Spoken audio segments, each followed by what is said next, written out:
All right. All right, welcome back to the Labrador Energy Podcast. We have with us today, Victor Patrascan, fellow Romanian comedian based out of London. Is that correct? Yes, it's very correct. Hello. This is very weird. We can talk in our own language, but we're not. We're choosing to be broader and Yes, open this our is true. horizon to the international world, to the English-speaking world. We just spent like 10, 15 minutes speaking in Romanian, which actually for me speaking in Romanian is a bit weird because I don't speak Romanian that much. I don't know. Okay. Do you speak a lot of Romanian in London? I have friends. No, I don't. Just when I talk to my mom, Right. Okay. like once or twice a month.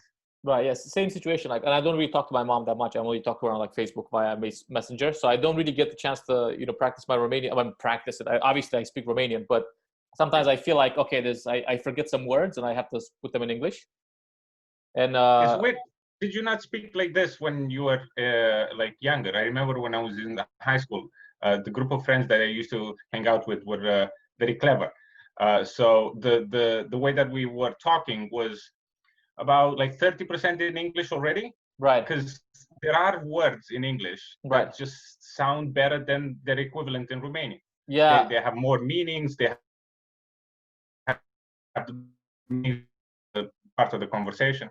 Yeah, it wasn't quite the what I case. mean? Like I know what I mean. I used to do that quite a lot when I was in the UK, like studying there. But then back in high school in Romania, it was mostly. I think I was the only one that was like proper fluent in English. Most of my classmates were Okay. not really that.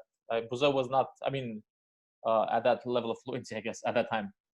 This was I back in. don't know if everyone. I think that, yeah, I actually think because I remember I studied English quite intensively in high school. So Right. a lot of kids were actually better than me. Their vocabulary was Right. was so much better. I remember I had a kid in class where the teacher would ask the entire class something, and nobody would know the answer, and then she'd go, "Okay, Bill," and Right. then every time he'd know the answer. Right. Bill being Bogdan or what? No, Bill being Claudio, a guy Okay. called Yeah. Claudio. Yeah. But the English teacher asked everyone that if they have a particular name that they want to be called by, Right. Oh, they really? should just Okay. say it. And he chose Bill for whatever reason. Right. Okay. Very interesting. Okay. Very Yeah. progressive. Yeah. So I was So I was thinking about this because I was watching Mort Saul and Lenny Bruce and Okay. Jack Mason, and they use a lot of Yiddish. Right. Mort Saul less than the others, but they use a lot of Yiddish in their stand-up. Right. And I realized that that's what I used to do back home, but the inverse version, right? But Like you I used used to to use a talk in lot of Romanian and then right. pick English words. Yeah, it would have been weird to just add like Yiddish into Romanian speech. Oh, I love Yiddish because like schmuck. Schmuck. Yeah. Schmuck Yeah. is fantastic. Yeah, You know because what I mean? I think there's a lot of you still hear it in a lot of like Hollywood movies, just because there's predominantly a lot of the writers are Jewish and Hmm? such. And But I there's don't. Jewish characters. I watched the Independence Day the other day. Right. Remember Independence Day? The one with Will Smith. Yeah, Will Smith Right. and Paul Bloom. Right. I was actually having a conversation with someone the other day about how Will Smith has reinvented himself on Chinese TikTok. I don't know if you're aware of this. Yeah, he's making like dumpling roses on Chinese TikTok. Oh my God. What happened to Will Smith? He used to be the coolest guy in the world. Like when we grew up, right. Was there anyone cooler than and more awesome than Will Smith? I mean, technically, Will Smith is still very cool for the new generation. He's got like shit tons of followers on YouTube. He's a vlogger. He does TikToks. He's like, I don't know. He's like a YouTuber now. But he doesn't do it in a cool way. Well, maybe it's always like, oh, I want followers, and I'm like, you're Will Smith. Feels a bit forced, right? Yeah. Yeah, it feels a bit out of character. But he's still getting followers. I mean, it's still working. I guess it's still. They were saying like he has like shit tons of people. And I was watching a YouTube video about him. Like some YouTuber did like a breakdown of how Will Smith is massive in China because of Douyin is like the TikTok in China, and he's just basically doing like he's wearing Chinese dresses, like Chinese traditional stuff, and he's doing Chinese stuff. Appropriate. Cancelled. Yeah, well, yeah, I don't know if it's canceled. It's more like they're clearly selling out, Because I think the problem started when he started putting his children in the movies. Right. I mean, yeah, I don't know. His children have they're very what's the word? They're very woke. Spoiled. Yeah. So they're very spoiled rich kids. Yeah, they have like a lot of. Do you think they understand what it means to stay in Airbnbs when you're touring? Right. Yeah. Or in a hostel with like, I stayed in a hostel in Berlin with 50 other people. Right, 50. Okay. In one room, yeah. There's a basement in Berlin. That's 50 beds. Yeah, I did a lot of hostels as well. In basically, I try to find I don't know how, like when I do the traveling, obviously you have to reduce cost as much as you can, right? Because otherwise you're not gonna come out on top, right? So I did a lot of. I usually try to alternate, depending. If the show does well, then I move it to an Airbnb. If the show doesn't do that great, move into a hostel. And then there's like this new kind of type of hostels, which are like high-end hostels. Mm-hmm. But high-end is not as expensive as a hotel room or an Airbnb. It's like in between. So let's say a hostel is 15 and the hotel room is 40. This is 25. Yeah. So I'm like, okay, so I've kind of been trying to look for those, and those have been very because the problem is sometimes you can't sleep well in the hospital because motherfuckers are snoring and shit, right? Yeah, but that's not you don't know that. If it's high end, if it's low end, it's still like the problem is the human. Yeah. So a lot of times I find that the ones that are more expensive have less snoring. I don't know if there's I don't know if there's a correlation between the amount you're willing to spend on a hostel and the amount you snore, but that's kind of what I've saw. Like maybe it's just like also like the fact that if you have you higher probability of having health problems if you I don't know are richer, less rich, so you have more health problems if you're not. People are more in touch with their own bodies and feelings. Yeah. So I don't know, but basically the internet is a bit weird. A bit choppy, but usually what happens is it regulates itself on the recording. So yes. Okay, that's good. Yeah, so I wouldn't worry about it because I was watching some of the other ones that I've done before, and like there's no choppiness because when it gets recorded, it's like okay, the data is the same, I guess. All right. Let me ask you this: what's your proudest moment in a hostel? Because I have one in my mind, so I'm asking you. Proudest moment? Fuck. Yeah. I usually make it a point not to interact with the people. Really? Yeah, I try not to, because I'm always like working in the hostel, right? Like for example, if I'm there, I'm still working, setting up shows, posting in Facebook groups, and I'm doing. Yeah. So I don't really have time to kind of socialize. I just put my headphones in. So basically, when the pandemic started, I was in Helsinki in the hostel, and I was staying in one of these high-end hostels, and I ended up spending like 4 days there, because initially I wanted to be there for like a day and a half, and then I didn't know what was going to happen with my Sweden show because we ended up canceling it. And then all the flights that I had set up for like Norway and shit, those ended up getting canceled. This is the first time that I pre-booked like accommodation for like Norway. Like usually I book them like 2 days before I go there. So this time I was like, I'm gonna book all my Norway stuff in advance. So I booked hotels, which is super funny. So because I was like, Norway usually make a lot of money when I go to Norway. It's gonna be great. So I was like, I'm gonna book this hotel, 90 euros, this one 70 euros. It's gonna be amazing. Book like I was like, I found like some deal on like some 4-star hotel for like 70 euro. So I was like, let's get it. I was like, let's do it. But, you gotta think big, manifest, put it in, whatever. And pandemic hit, and I had to, Norway shut down and everything got canceled. But it was okay because everything got refunded. We were supposed to be in Finland around, I think, the same week. Yeah. And that's when the whole Corona thing. That's when it happened, yeah. So I ended up getting Harry to open for me at the Yeah. So then what I ended up doing, and I had sold, I was planning to do 2 shows, one from 7 p.m. and one from 9 p.m. Because last time I was there, I sold out one. It was like about 100 people and it was really well. I was like, fuck, we can do one more. So then I ended up selling about 100 tickets, but then usually most of the sales happen like 1 week before the show. But then that 1 week before the show, the Corona stuff started happening and everything went to no more ticket sales, right?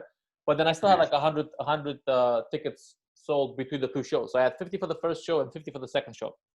Yeah. And then what ended up happening is I had 25 people that showed up for the first show and 25 people that showed up for the second show. So, but then the other people, they didn't ask for a refund. They didn't say anything. They just bailed, which is cool because I get to keep the money. But the point is that, there was clearly some form of distress in the air, right? And I think there was this campaign. Harry was telling me that in Finland there was this campaign that if you bought a ticket for a particular show, don't ask for a refund because the artists are in a very shitty position. Okay. So that was a great campaign, right?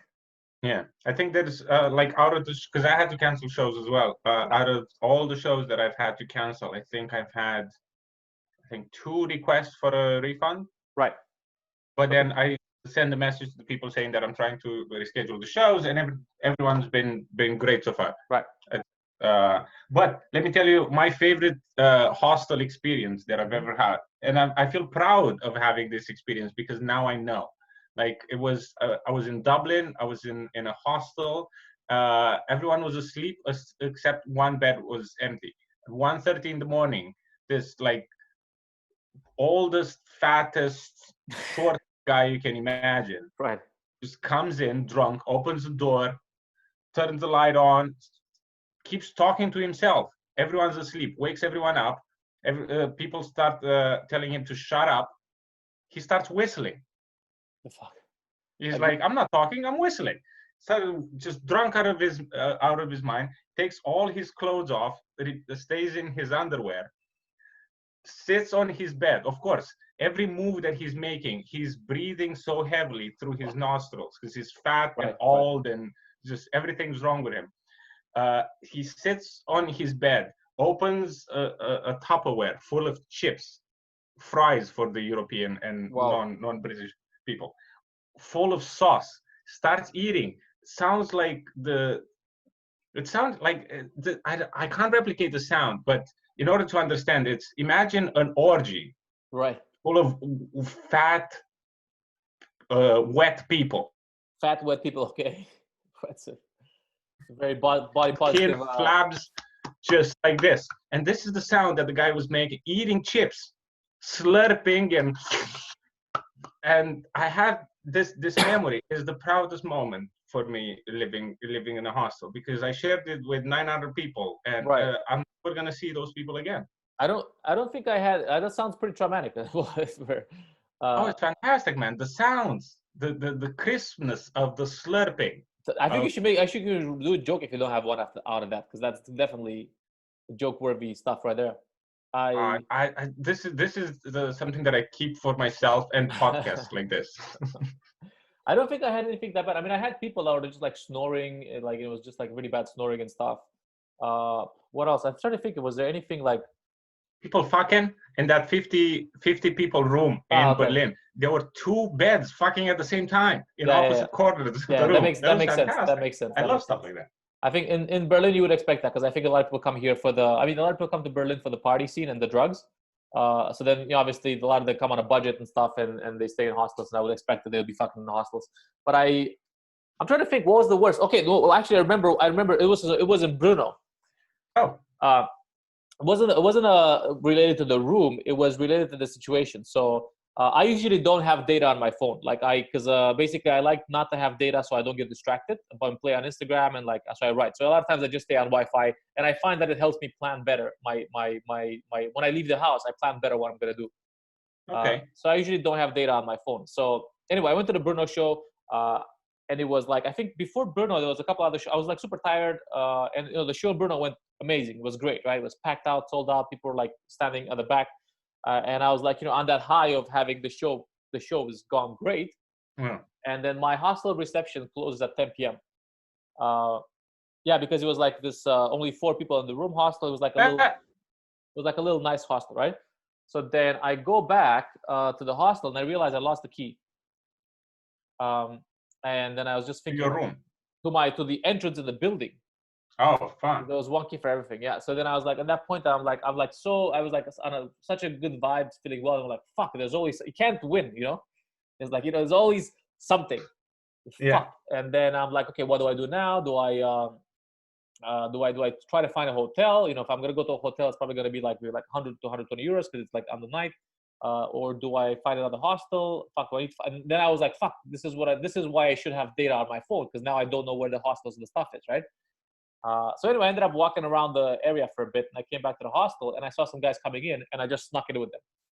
And that was it. I got back into but then I was thinking at that point, I was going from that very high point to the point that I was fuck, can't enjoy a win, Oh yeah, isn't it weird? How does this life know that you're happy at that moment? So it slaps you immediately, because it feels like whenever I'm happy, life kind of knows, right? Yeah, it's it puts you back in place.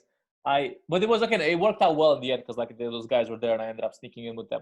But I had a similar situation. Like, I've never traveled in Berlin without a ticket. Never. Okay. Always buy a ticket. And, this one time I came back from the airport and I was like, fuck it. It's like, I came back I was at Tempelhof, and my place is like 3 stations from Tempelhof. Yeah. And I was like, fuck it. I'm just going to jump in with no ticket, right? As the doors close, the guy shows up. The way, it's actually a happy story. The controller shows up, and then basically, Faha bitte, whatever the fuck he says, right? And I'm like, fuck. Like, out of all the times now. Yeah. So anyway, I'm being cool there with my luggage. And then, as it happens, there's 3 teenage Germans that don't have tickets. So they start arguing with the guy that, they start arguing. Anyway, the guy's like going back and forth with them. They're being like super loud. And we get to the next station. And I just pop out. Man, I had exactly the opposite. I never buy a ticket in Berlin. Right. I never bought a ticket. I've been to Berlin like, I don't know, 6 times, I think, Right. probably already. Never bought a ticket. One time I go to the airport to leave Right. Berlin. I buy a ticket for zone A, B. Right. The airport is in zone C. Right. As we were leaving zone B to get into zone C, just one stop. Next stop was the airport. That's when they come and check my thing. And I couldn't say, because I usually, like, when not having a ticket, I usually say no passport, no English. Right. I don't know what I'm doing. I don't know what I'm saying. I'm a foreigner, right? Right. But I couldn't say anything because they just asked for my passport. And I was Right. going to the airport. I couldn't Right. say that Right, I don't have a passport. I'm Right. going to the airport. Right. So I got fined and I had to pay it. How much was it? 60, 70? 65 euros. Okay, it's not too bad. Okay. Yeah, but it was like the only time I had a ticket, I had the wrong ticket. Right. Okay. This is karma, bro. Like, I shouldn't buy a ticket from now. Did you pay it out? Did you pay it in cash, or did you have to pay it later on for like bank? I paid it bank transfer. I looked up the IBAN code. I went on the Deutsche Bahn website. Oh my God, Google Translate everything. It was just a pain in the ass. Yeah, because I should have known German. I studied German for 10 years in school. In Romania. Yeah. Which Don't part? know nothing. Which part of Romania are you from again? Brela, like the east part. Oh, the part that only wind goes to. Right. I mean, it's not that far away from Buzău, so I guess it's close by. Yeah, we did French. Oh, it's actually neighboring cities. Yeah. Like, counties. are you from Buzău? Yeah, Buzău. Really? Yeah. Wow, what are you gonna do? Nobody's perfect. I mean, yeah, exactly. I think Buzău is not that. Well, I mean, there's a couple of comedians from Buzău in Romania, I think. I think what's his name? Vio's from Buzău, from Club 99. Is he? Yeah, he's from Buzău. Oh yeah. Yeah, he's from Brazil. Then the other Romanian dude, what's his name? The big guy, Mikutsu. He's from Focșani. Yeah. Yeah. So there's a couple. Oh yeah, these are the cream of the crop. Yes. The comedy scene. The area there is very. I don't know. There's something in the water is very good for comedy. It's probably cyanide in the water. That's what it is. Fluoride. Yeah. They control the minds of the people. And so basically, I forgot what we got here, but the point was that the hostel experience was, I think other than that was I was in one, and it wasn't supposed to be a hostel. It's supposed to be like this. Well, anyway, it was in one of the Swedish cities. I think it was Linköping or Norrköping, and I ended up kind of getting a private room. I booked. It was 30 euros to get a private room. Yeah. And it was basically like a room with 8 beds. And I walked, so basically the whole room was the private room. Because I guess there were no more bookings because of Corona or whatever the fuck. And it was weird because like the place was like in a very dodgy area and it was full of like Indian immigrants for some reason. I think they were working there. So all of them are just like hanging around the kitchen. They're like talking Hindi or whatever. And they're like making coffee. And I'm just like, what the fuck am I? And the place looked a bit dodgy. I was like, this is weird. But they were super chill, the Indian dudes. And I was like, okay, I guess this counts as a private room, but it's like, should I just switch beds from one to another? It was your room, right? Yeah. Sometimes I put my stuff in one bed, I sleep in another bed. Yeah, I leave my socks in one bed. Yeah, just to make sure you get the most out of the whole thing, right? Yeah, you don't want to masturbate in the bed that you're sleeping in. You go on the bunk bed. Yeah. on the top, do like a water fountain. Yeah. And so that was kind of like, I think the weirdest one. No, the worst kind of experience I've had with the traveling stuff was, I did a show in Luxembourg, and I was supposed to fly from Luxembourg to Stuttgart. Yeah. with plane, right? So I go to the airport in Luxembourg, and basically I have a ticket. I'm supposed to fly to Stuttgart, and I was so tired because I've been doing shows like almost every day for that week, and I was traveling between the cities that I fell asleep in front of the gate, and then the plane left without me. Really? Yeah, Wow. exactly. Wow. And I had a thing in Berlin. I had a vape at the time. Hmm? I don't vape anymore, but at the Okay, time I was disclose. cool. I mean, we're not all perfect. Yeah, Yeah. you're gonna get canceled for So vaping in the future. and it was like 6 in the morning, and I was asleep because barely like half asleep because I didn't sleep the night before. And I was in the airport, like kind of dozing off, and then they said, "Okay, gates open." And I go and get out of the gates, and I'm on the tarmac on the way to the plane. So the plane was like 10 meters away, and I take the vape out because it was in the morning, and I was like, I had the like watermelon flavored. Right. Okay. A liquid thingy, and I was like, oh, let me take a hit of the vape. Someone from the airplane security people sees me, just starts just running towards me, going like, in German, do, and there's like out. So I saw the plane was 10 meters away. They kicked you off the plane They didn't let me get on the plane. because of the vape. Yeah. So what happened? Did you have to buy another ticket, or what the fuck? I put everyone, okay, just have it, just take it. Because I didn't think about it, right? Right. And he said that, there's a spark in the thing, and it creates like a chain reaction, and then there's an explosion, and I'm putting everyone at risk. He threw me out of the airport. I had to go back to Ryanair and tell them that I missed the plane. I had to pay like a surcharge of like €100 and got on the next plane. Wow. Okay, that's fucked. Wow, so basically no more vaping for you then. No, actually, I think I quit vaping like a week after that.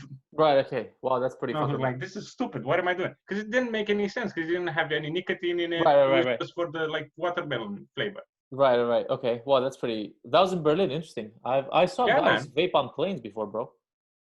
I know. Yeah, I'm like, what the fuck? Because the thing, because I vaped in the terminal.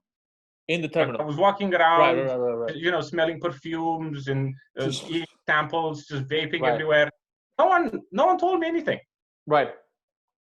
I got out, took one puff, the guy went crazy. Right. Okay. I think I think the ancestors were like in charge of a camp or something, so he had that in his blood. I think it's like, definitely. I think that's definitely something I think that I've never heard of before, and it's, I don't know, maybe fuck man, that's insane. That's why we're doing podcasts, man. We're presenting stories that people have never heard before. Yeah, I never had that situation before. But basically, what ended up happening after Luxembourg, when I missed my plane because I fell asleep, I ended up getting a bus. It was like a 16-hour bus from Luxembourg to Stuttgart. Worst bus of my life. I was like, but super tired. like, if you miss a plane, you can get like another ticket, and like usually like the plane companies, they give you another ticket on another flight if there's something available, because sometimes people don't come to the airport, so there's empty seats, and you pay like a surcharge, and they just let you on the next flight. Yeah, I did that in New York. I missed a flight once. Yeah, and then I didn't really think about it. I was kind of like, I need to sort this out, and I didn't go to like because I was thinking basically my thought process was like, I need to get to Stuttgart tomorrow because I got a show there. What the fuck am I gonna do? And then I was looking at the flights. The flights were like €600, €700. I'm not paying €700.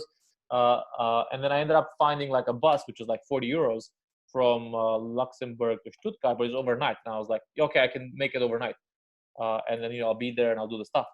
So then I ended up kind of just getting the bus, and the bus was like the worst kind of situation ever, because like basically it was super packed. It was like I don't know, it was like this like relatively this guy next to me that was sitting next to me was like snoring all night in my ear. It was fucking. And then not only that, but we got pulled over at like 3 a.m. at the border between Luxembourg and Germany, or whatever the fuck it was, and they kind of like they were checking for like illegal immigrants in the bus. They had everybody get out of the bus at like 3 a.m. in this area, put their bags in front of them, lined up, and then the dog started smelling all the bags. And then one dude was like laughing and making fun of it throughout the stuff, and then they singled that guy out. They took him to the interrogation room, and basically everybody was like waiting there. Was like, fucking what the shit. So then ever since then, I'm like, if I have an opportunity to kind of avoid taking a bus, I just take the train or whatever. Because people, when they go like between countries on buses and trains, they smuggle in stuff because there's no, they don't check your bags.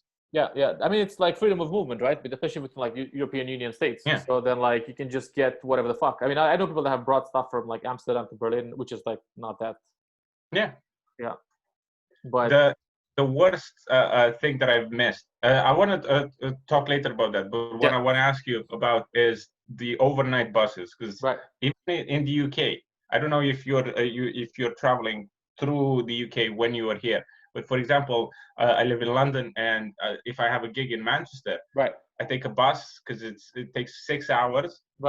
There, sometimes you can get a train for cheaper if you change trains and whatever, but on the return journey, there's only, I think the last train leaves Manchester at around 9:30 for London, PM, and you don't finish the gig by that time, right? Right. So what ends up happening is you take like a mega bus or a National Express from 12 at night till 6 in the morning.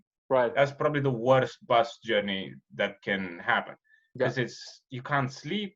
Can you sleep on the bus? Can you do anything on the bus? Not I really much. hate it You when can't. people bring like salami sandwiches. Yeah. Just stinks up the whole bus, and I'm like, ugh. Oh, this is true. That happens quite a lot. People bring this shit. I mean, I was thinking like I usually just listen to podcasts on the bus. That's the only thing you can actually do. And basically, just binge watch something. Or like, I don't know what you said because the internet went out. I was gonna say like I just listen to podcasts on the bus, or like some audiobooks. I usually get like audiobooks and I just listen to them. So then I usually get like something on marketing or something on like something that's useful for, you know, like, even if I'm like just passively listening on it, maybe I can still get something from it, right? Oh my god, you do so much research, man, into the things you're doing. Yeah, I mean, you have to do it because I mean, there's nobody. There's nobody looking for you here, right? There's no, like, especially within like, you know, I mean, in Europe per se, there's no, and I think we've had this conversation before. There's no industry for stand-up comedy. There's nobody. Like, there's a couple of comedians in Berlin that talk about like, yeah, just do your thing, man. And somebody, you know, if you're good enough, somebody's gonna discover you, bro. Nobody's gonna discover you. You know, you need to. No one's looking. I don't think anyone's looking. Yeah, exactly. There's no one looking for anything. So then, in that situation, you need to put up the stuff online. You need to put up the things. You need to kind of put the work in, right?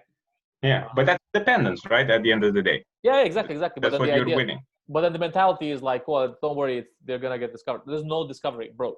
Chill the fuck out. There's no agents. There's no money in comedy for like representation for comedians, for European comedians or whatever the fuck. Like even in the UK, I think you know, I think the money is mostly in London, right? Oh, the other. Well, it's big money in London, but the competition is very, very fierce, because in London, like basically like the big clubs have to choose between me and I don't know, Russell Howard, right? You know, who's had his own show for like 12 years, right? And they have to choose: do I get this Romanian guy who barely speaks English, or do I get a guy who will fill out my club in 10 minutes? Yeah. Right? Yeah, exactly. But the thing that I wanted to, I think, like I've noticed during this whole coronavirus thing, how the Brits actually see the rest of the world. Because I'm talking to people here, and I don't like everyone's listening to what the British government is saying, right? Oh, this is these are the rules. This is what we should do. But no one looks at the news outside, right? Right. Because Germany is dealing with the same virus, Italy is dealing with the same virus, China is dealing with the same virus. So you can learn, right? What's that country doing? What are they doing? But people don't trust anything that's from outside this country. I mean, they're just like, you know, that's why how Brexit thing came on. They have this idea of superiority, right? Yeah. So by that logic, I don't think anyone in this country in the comedy industry is looking at anyone in Europe, because they go like, oh yeah, but they're Romanian and they're Italian. What do they know about? Yeah. Even if it's like same stupid jokes. Yeah, and a lot of times it's actually more. This is the thing: is the competitive advantage. The stuff is more relatable to the Europeans in Europe, because you're not, you know, coming in talking about like scones and whatever the fuck muffins, you know. Because I've spoken to a couple of people before that have been to some. There are some people that organize shows from the UK in different parts of like Europe, like in Denmark or like in Finland, and you know, I had those people come to the shows and that they were saying that, you know, yeah, we don't really get the Irish stuff or like the Scottish stuff because it's not stuff that we, what the fuck, you know. And Which is But again it's the same thing. Like they talk about scones, but the same if you change the word to muffins or bread, it's the same joke. People will still understand it. And a lot of times they have some like culturally specific stuff from the UK that won't translate here. Like for example, I don't know, like there was this what's the big dating show in the UK that we were watching, Love Island or whatever. Yeah. Like I don't know anybody who watches Love Island here. Like who the fuck watches Love Island, right? I don't know. There's a Love Island in Romania, I think. Really? Yeah. Yeah, I haven't really been keeping an eye on what's happening in Romania. I mean, for the past, because I've been away for like almost 12 years now. So I used to like when I left Romania originally, I used to like check like Libertatea or like Can just to like see what the fuck is what's happening. But then after like a year and a half, newspapers. Exactly, yeah, the quality stuff or like Antena 3 or whatever the fuck. But then after like a year and a half, I was like, "What? This is just a waste of time because this is not gonna add any form of value to me. Like just knowing what the fuck is happening, right?" Yeah. Then I just stopped following. So I'm not sure exactly what's happening. I've kind of been out of the loop very aggressively with everything that's happening there. I mean, my mom tells me every now and then, like, the government is apica guvernul, again. Yeah. That kind of stuff. Well, good. I'm like, what do you care? You don't live there anymore. Because my parents moved to Malta. Oh, okay. Yeah, so I'm like, what do you care? You don't live. But they have like, DigiTV and whatever the fuck to watch TVs and shit. Sometimes I watch the news at home as well to kind of get a different perspective on what's happening. Yeah, I mean the problem I have with like the reading Romanian news from Romanian websites is every time you go to like a Romanian news website, it's full of ads, and it's not like, dude, and it's not like even like they're not even filtered. It's like ads for like whatever the fuck everything, right? Like all kinds of random shit. It's like it's a sliver of information that's buried into like paragraphs of just dead words. Like there's no information. They're just saying things. It feels like. Did you study in Romania? You studied a little. I did 18 years in Romania. So I lived 18 years in Romania, and then I went to the UK. So I did high school in all the other like first 12 grades. Did you do the baccalaureate? Yeah. So like in Romania, the whole idea is to copy 90% of your paper from books where people really know what they're saying, and then 10%, your opinion, but that's just because we're allowing you to say your opinion.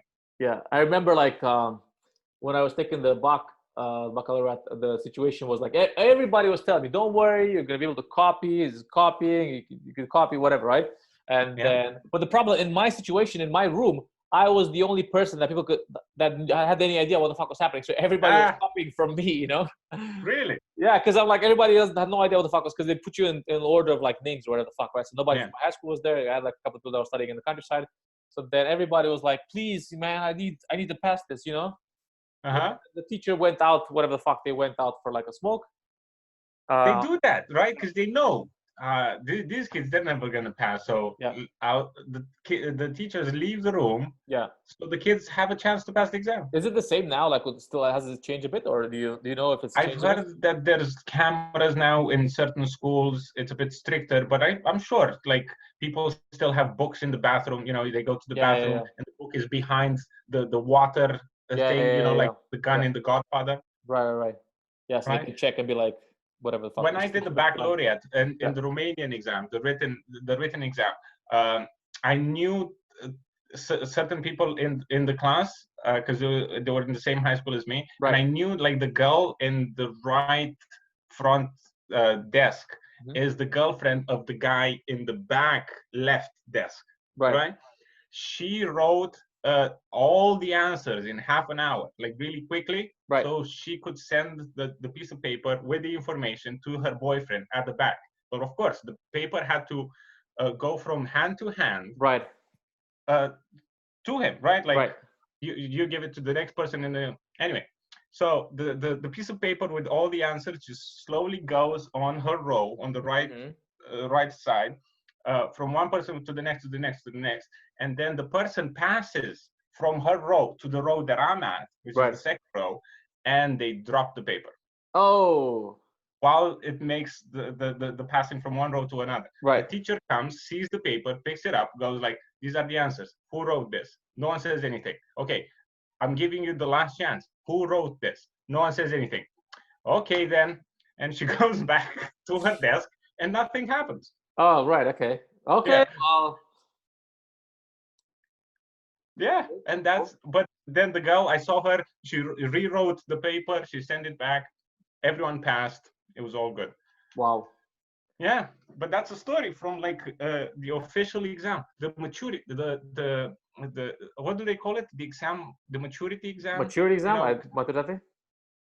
Yeah, yeah, yeah. Okay, yeah. It's basically like the, I don't know what the was it CSGs? What the fuck are they in the UK? GCSEs, GCSEs, yeah, yeah, A those are the ones. levels. Yeah, A levels. Yeah, it's. I mean, what would happen if basically they would just let people pass on merit? I mean, basically just have the pass rate be like what, 10%, 20%? I don't know. They do that in China and India. Have you seen the photos of like these huge halls, and there's so much space in between each desk? Yeah, And yeah. sometimes I saw the kids with like boxes on their head. Yeah, Like horses. They can look. They yeah. can't look left or right. Yeah, because otherwise they're gonna copy. But I mean, I Yeah. don't know. Is that great? Is it working out that great for China? I mean, it is kind of, well. Yeah. Well, there's 1.4 billion Chinese people. Right. So how are they gonna set them apart from each other? Right. They have to kind of, be able to, have the score. You can't cheat because otherwise, how are you gonna basically filter quality for like the jobs and shit, right? Exactly. And then I think that's not really been an issue, I guess, in Romania as much. I don't know. Yeah, it's interesting what's happening. I haven't really been keeping an eye on, but I know they've kind of been. The only thing I kind of check every now and then. I check Romanian Reddit. Okay. And then that's funny because everybody posts a lot of funny shit. So I know that they had like they were giving people fines if they would have left the house during Corona, right? Yeah, without like a piece of paper. Like, yeah, like what's that? Like I declare that I am solely responsible for leaving my house, and if something happens, it's my fault. Yeah. Okay, cool. Well, that's yeah. Good like stuff. an I Daniel Blake kind of a thing. Yeah. But then I think the rate of infection wasn't that high. And then I saw did you see the thing about the Romanian asparagus pickers? Oh yeah, that was fun because we're essential workers, man. Yeah. The European Union depends on us. Yeah, to pick asparagus. I was like, what the fuck? And then they were like, the funny thing was the funny thing. Because you see like the people reporting on it, it's like, oh, Romanian workers coming to pick asparagus, chartering flights specifically, ignore the quarantine, whatever. And then you see these guys talking, and they talk in Romanian, right? And they have like the most depressing kind of like things to say. It's like, yeah, I'm more afraid of starving to death than dying of corona. Yeah. All right. And but then, that's the situation with a lot of people, man. I don't know how it is in Germany, but in the UK here, where I live, the essential workers still have to go to work. Like the shops were open, the delivery trucks are open, schools were open because the children of essential workers couldn't leave their children at home. Right? So they had to send them to school. So schools were open for the children of the unfavorables. So we had the similar situation. I mean, Germany was pretty good with the situation because basically what they did is if you're registered as a freelancer, they basically in the first like 2 weeks of the corona, they set up like a system to give you money. So basically, if you were registered as a freelancer and you basically needed the money for like your living expenses, you could apply and basically they'll give you 5,000 euros. So then basically 5,000. 5,000, yeah. So for example, I got the 5,000 euros and a lot of the comedians got the 5,000 euros because we're like registered as like freelancers, and basically our business had suffered losses from it, right? So it's kind of like how they have in the UK the stimulus check. Yeah. It was like in the US, sorry. It was like the stimulus check for Germany. So then a lot of people applied for that, and then if you're a business, you could apply it up to 15,000 euros and whatever, right? Wow. So if you had like 2 free employees, you could apply for 50,000 stuff. So then I got the non-refundable. All of this is not. Yeah, it's a grant. Wow. I mean, everybody was kind of worried. Is like, is this really free money? What's going to happen, right? Yeah. So then obviously you have to show it in your like I think income declaration whenever you have to do your taxes and stuff. I guess next year. So we'll pass that bridge when it comes. But a lot of the people were like, this is like a lot of my other comedian friends are like that are from like different kind of first world countries. They're like, is this a trap? What is this? Yeah.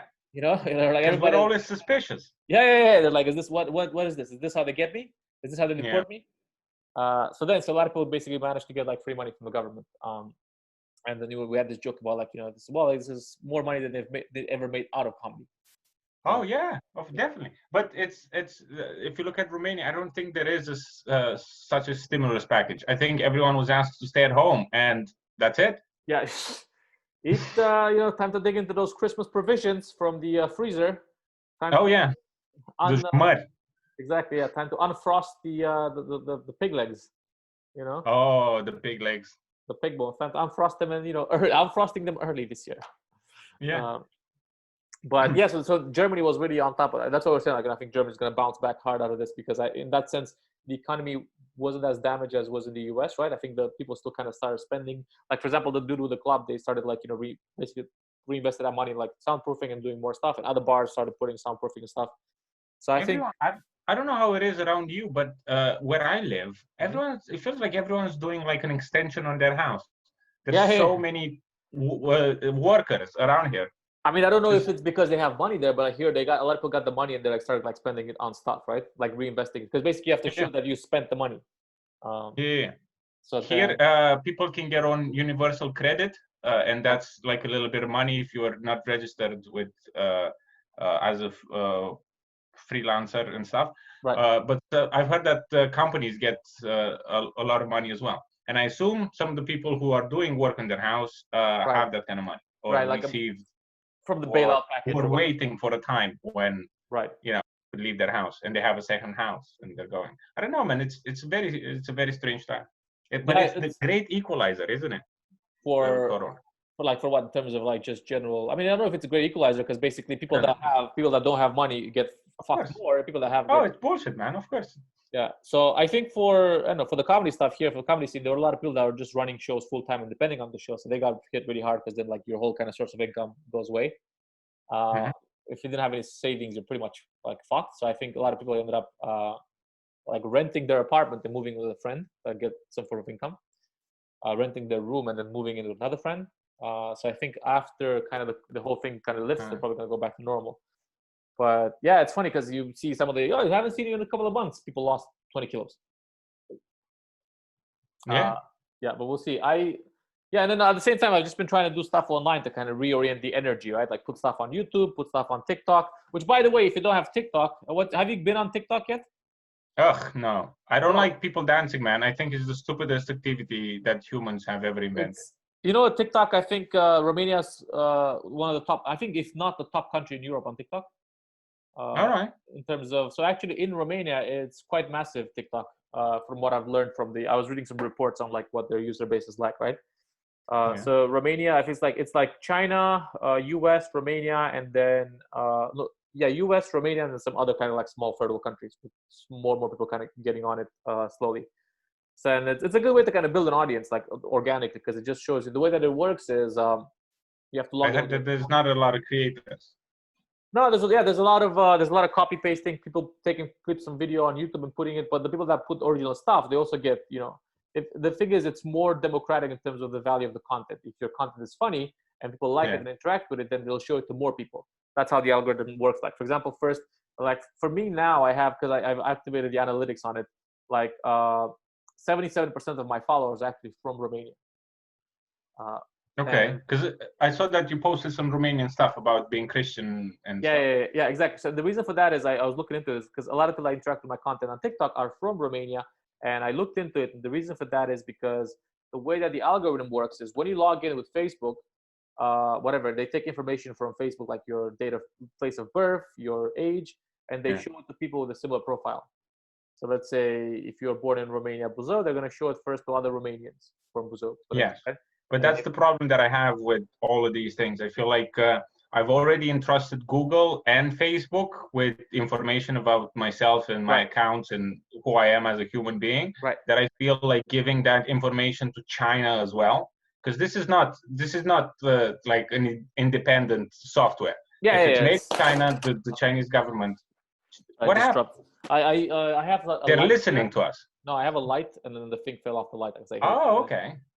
because I Is bought it like a newer light? no, I bought like it's like a spotlight that I bought for the so like it's because I have the better like lighting on my face. Yeah. Because sometimes if I do videos at night, there's no natural light, right? So then like the shadows are all over the place. So I got like this. Let me show you this kind of stuff. See this? Yeah, that's a newer. Isn't What's it it called? newer? The newer? NEWEER. Yeah, I guess The I brand. don't. Chinese, Fuck, I maybe. don't know. I have no idea. No, They're really good. They're pretty decent lights, yeah. it's called Samtian. Oh, okay. Wow. So anyway, I bought these because I figured like you should have some light or whatever, and then I keep them on when I do the Yeah. stuff.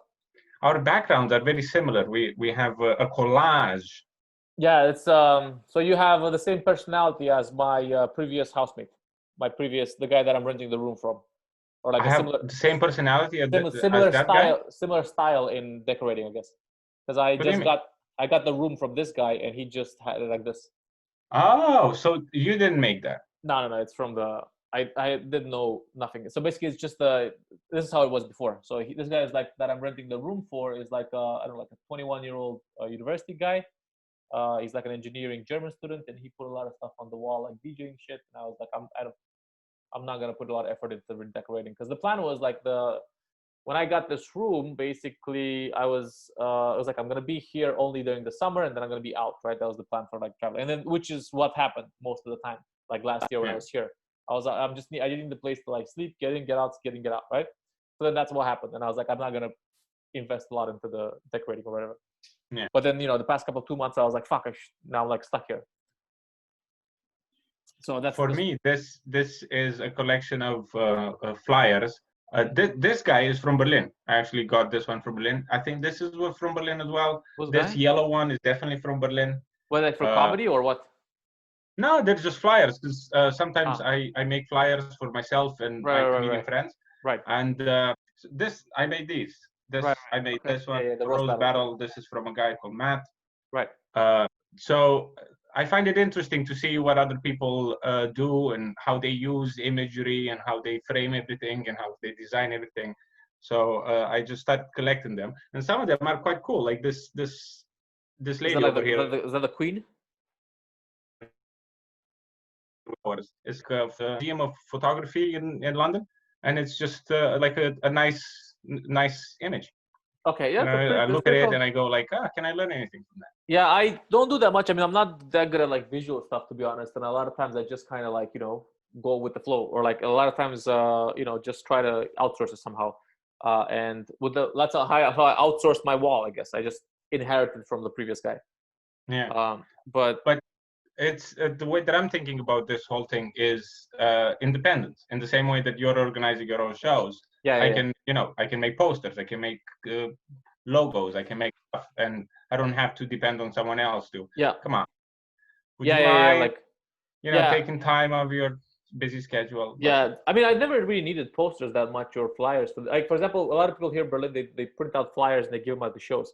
And I feel like they're not as effective as, I mean, they probably have some effect, but they're not as effective as like the Facebook. Yeah. For example, this is from my show that I did in Berlin, and it's based on a passport. And I found that it's very useful for promoting the show, because people see the passport and they go like, oh, I have a passport. Yeah. I mean, do you find that it gets more Romanian people into the? Not necessarily Romanian, just international, because the passports are pretty much the same everywhere. Right. Okay, yeah, that's people want to find something that's similar, some form of element of connection, right? And I'm an immigrant. The show is based on being an immigrant, and I'm an outsider and everything. It's has political stuff in it, so it kind of fits what I was trying to do with it. But it's just a little bit of fun, man. Just a little bit of. I mean, you have to use every kind of advantage that you can, right? So if you have a skill in that particular area, you should do it. I was gonna say, so have you guys been doing anything in terms of comedy there now? Like, has the scene completely dead? Basically, everyone moved online. People are doing Zoom, what we're doing here, all sorts of other like streaming stuff. Straight stand-up, I don't think it works, because I don't think people understand that the different, like, people do monologues, people do comedy, they do all sorts of speeches, but what makes stand-up is the audience. The way that I think of a comedian is they're a musician and their instrument is the audience. So if you don't have the audience, you're just telling jokes, and that's not stand-up, right? So that's out of the question. What I've started doing myself is the roast battle.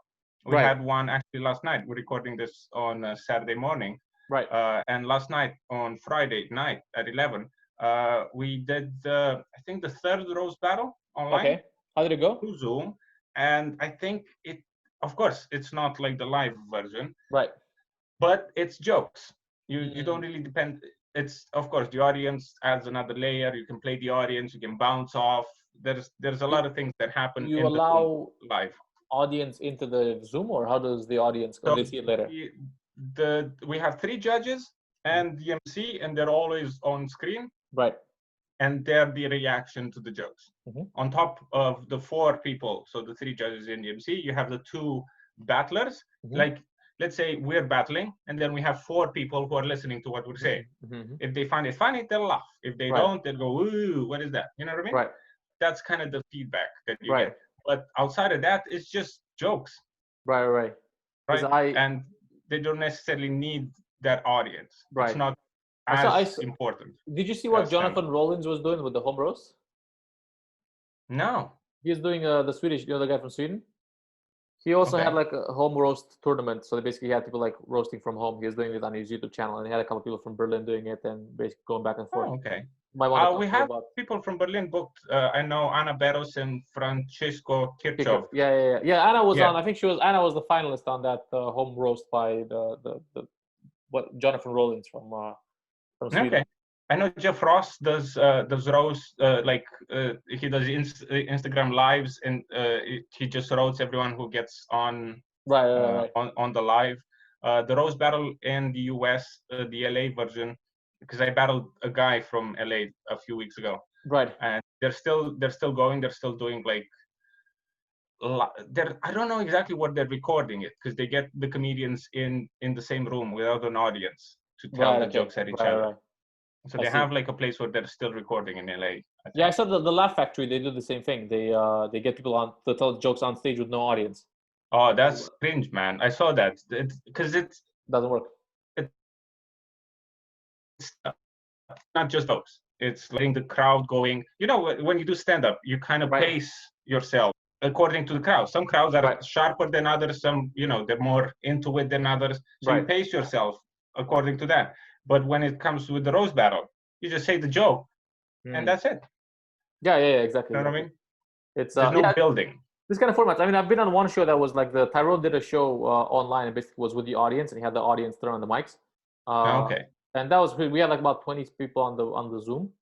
Yeah. And that was pretty interesting because people were laughing. I mean, some people were laughing more delayed than others, which is kind of fucking up timing. But it was like an interesting. And then everybody had their camera on as well, and they were doing crowd work with the people in the room. It is weird because you can hear everything that people are doing. They're dropping something, like you dropped something there, and it's just distracting. And that fraction of a second where you lose, you don't have like a great internet connection. Right. That's just ruining everything, because it's that timing, it's that flow that just gets disrupted, and you go like, you start the next joke and you go, oh wait. Right. Because if you do that in a real crowd, you lose the audience immediately. But because people go like, oh, is this rehearsed? Is this like, oh, he pre-wrote this, so everything he's saying is not improvised, but it seems improvised. I mean, to be honest, I think we don't have to worry about that anymore. At least like as shows are kind of slowly popping back up, and I hope there's not going to be like a phase 2 of the fucking pandemic to kind of reignite the discussion. But I think for Berlin, at least now, everybody's just kind of like abandoned all the online formats and just going back directly to the normal stuff. And I saw some of the Romanian clubs were doing. I mean, the Fool was doing some stuff online as well, right?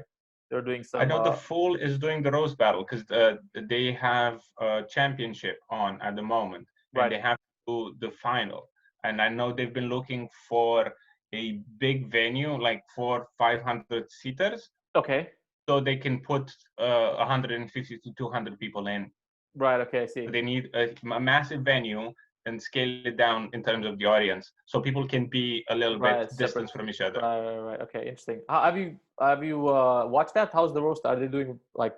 Is it any good? Or I haven't really. It's very long.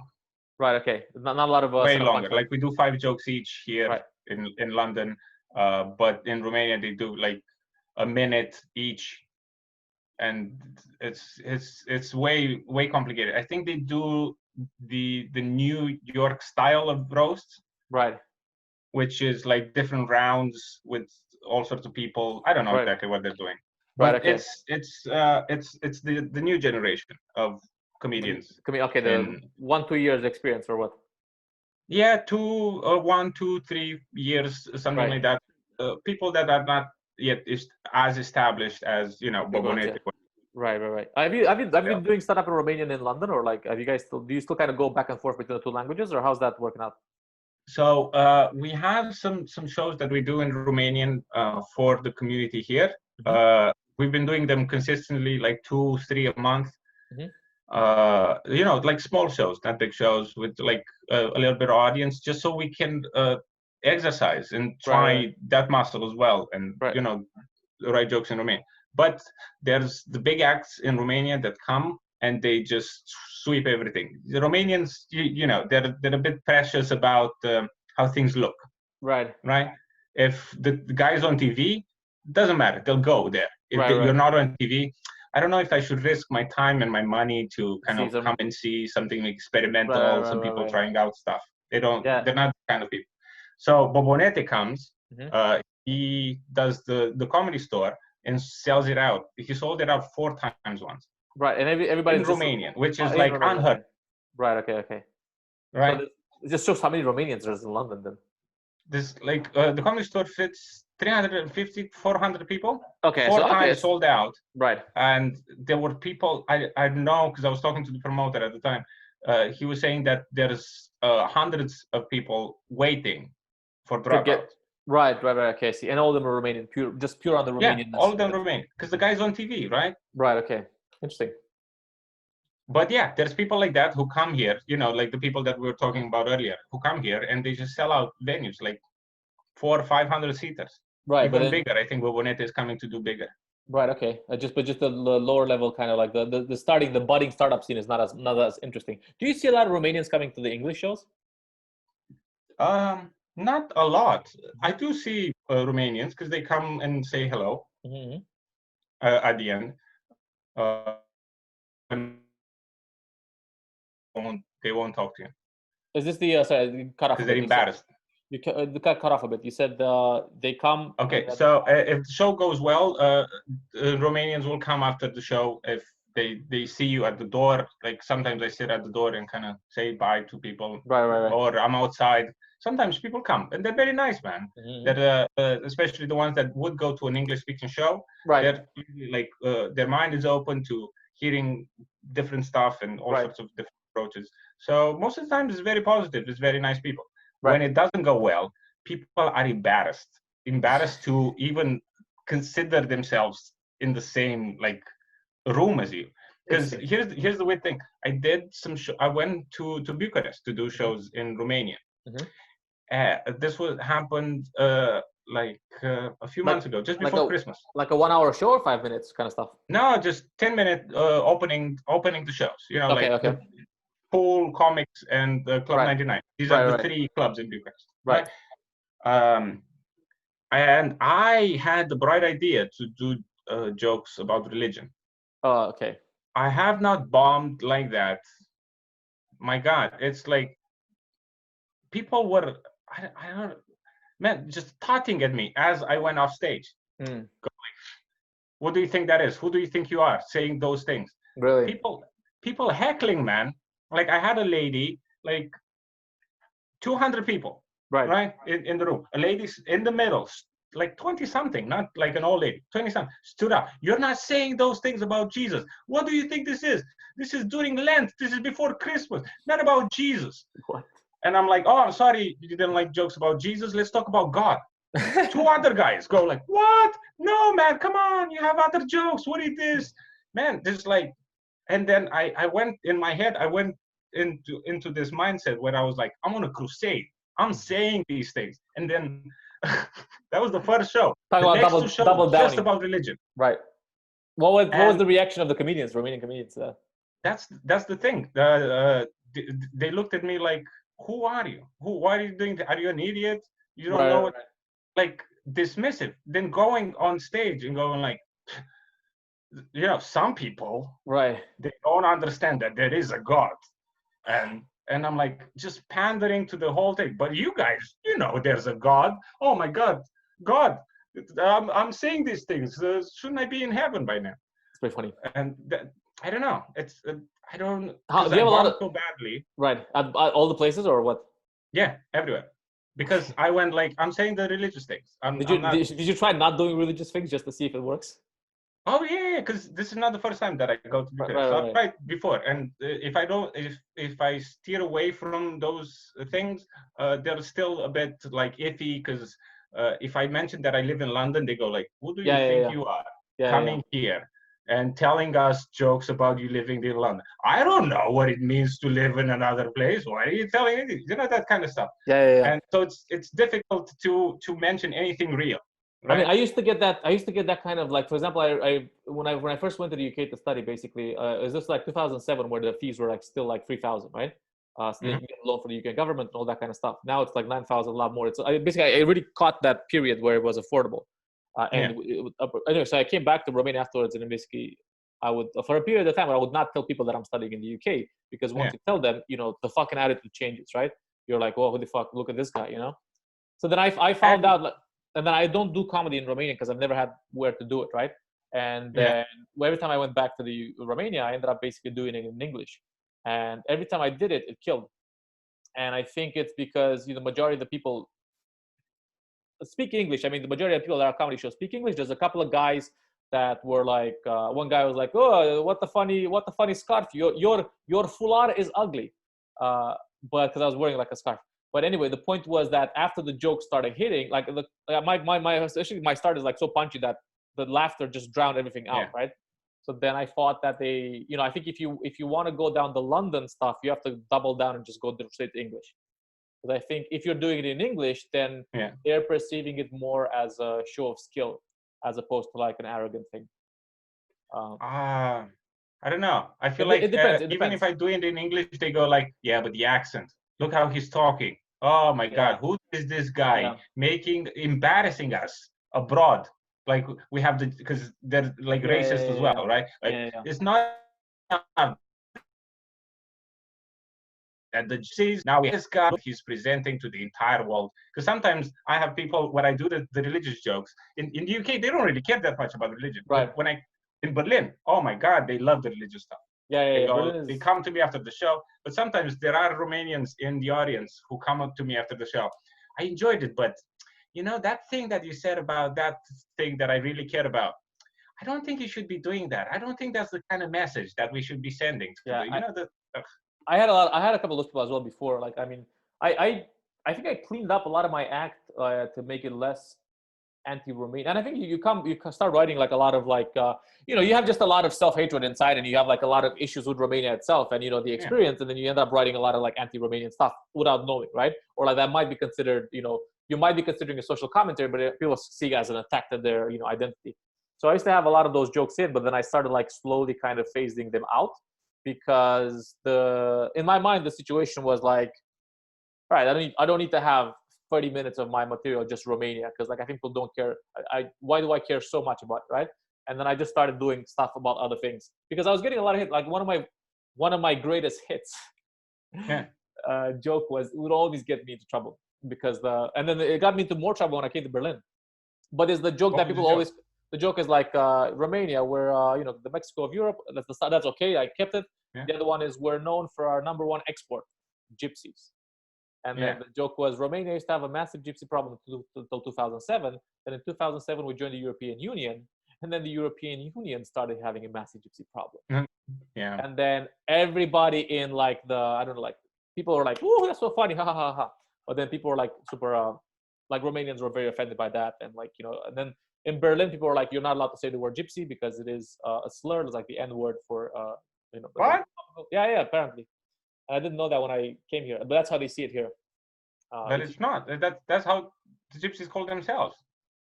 I don't Romani know. gypsies. I guess yeah. Here, I mean, Berlin is quite politically correct from that perspective, I guess. So they're seeing it. Here, it's seen as a slur. So then In the UK, it's quite the opposite. Like I don't do jokes it's about a compliment. gypsies. Okay, Sorry? it's a compliment in the UK.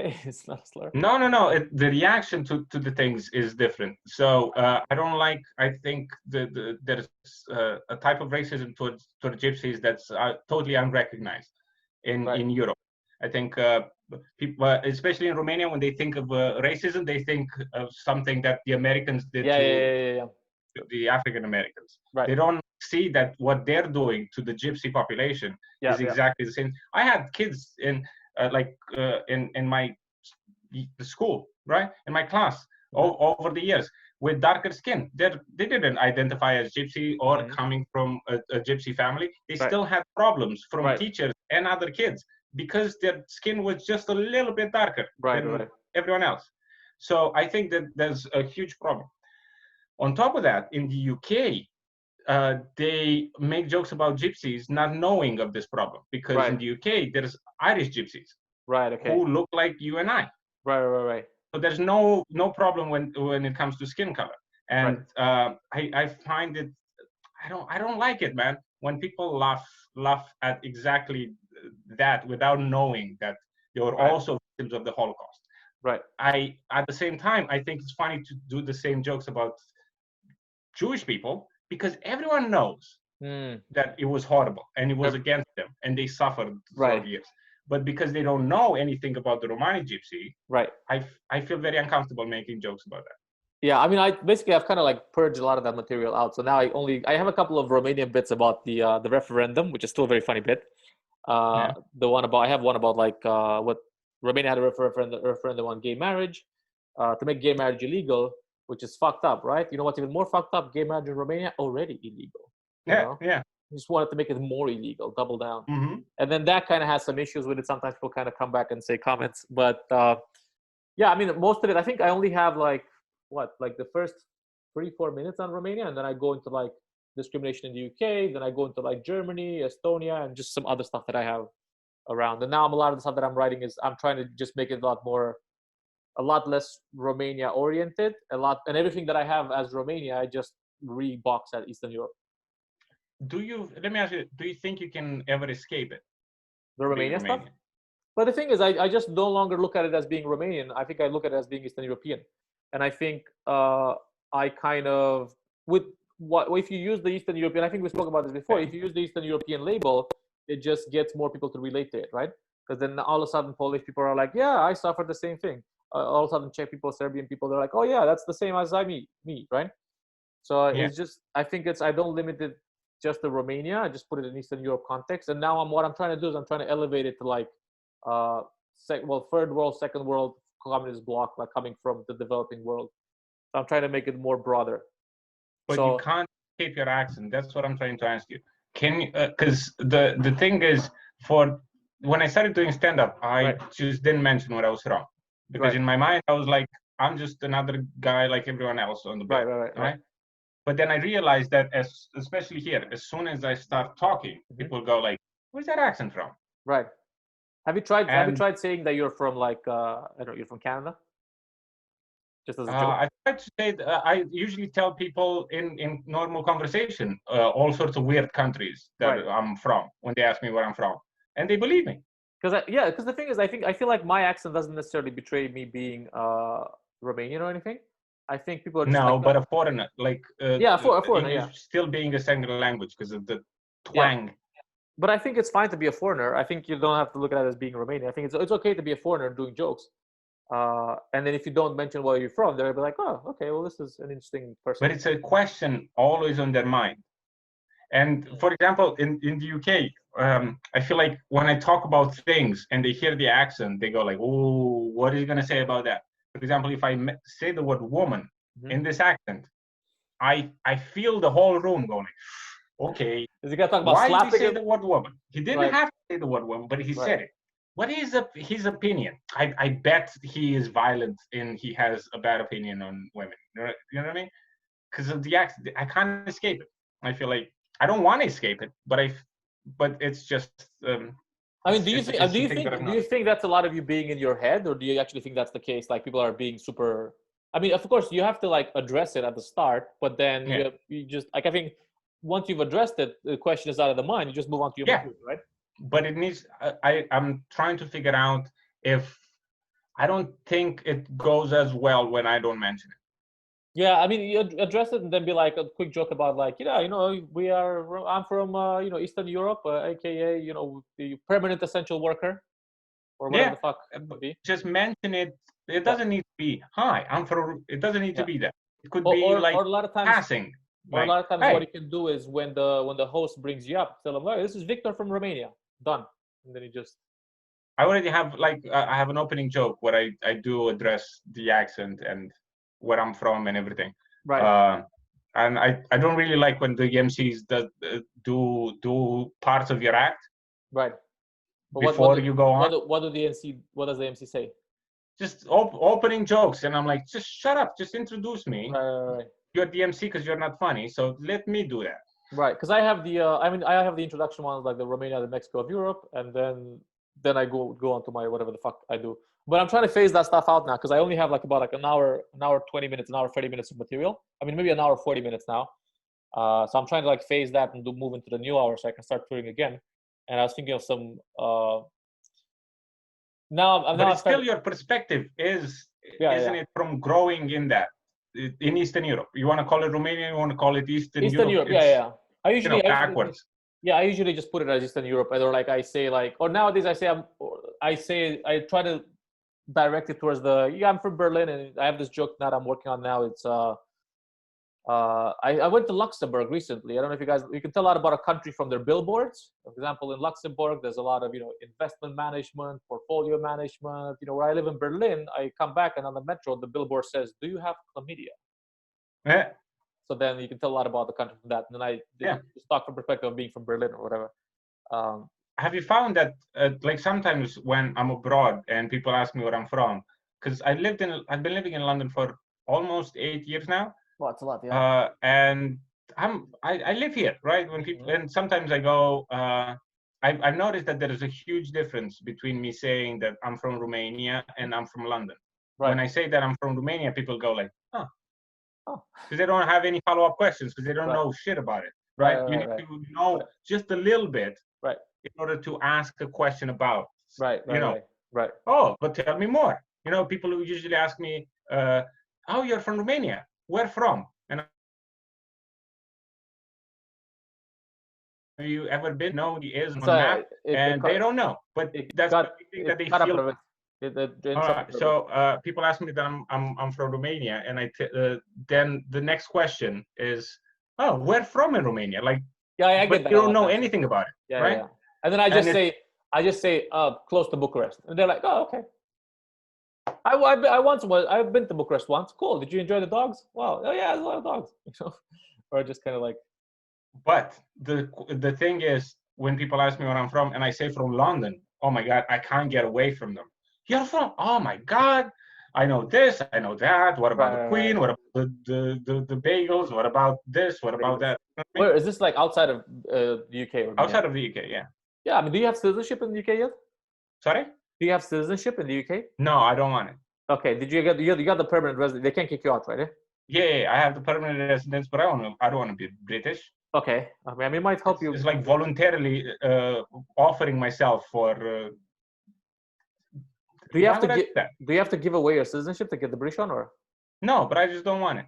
Okay, fair enough. I mean, yeah, whatever works. I guess. I mean, I'm not gonna apply for there's no need for me to apply for German citizenship or anything because the Romanian one is enough.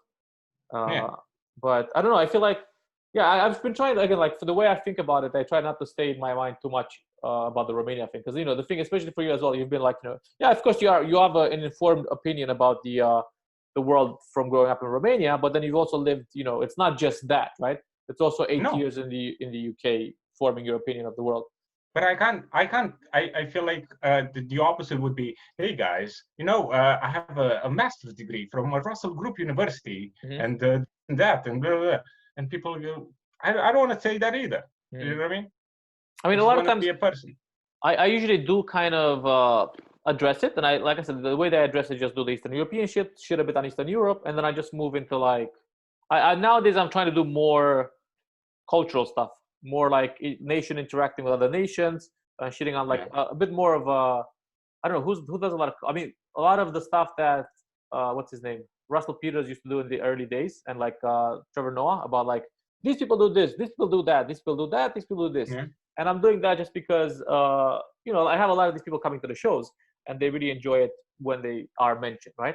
Especially when I do material about, like, I went to the Czech Republic. Yeah, I went to the Czech Republic. The Czech people, they have a monument for, people that survived the plague, That's the kind of attitude they had, We give monuments to winners, Yeah.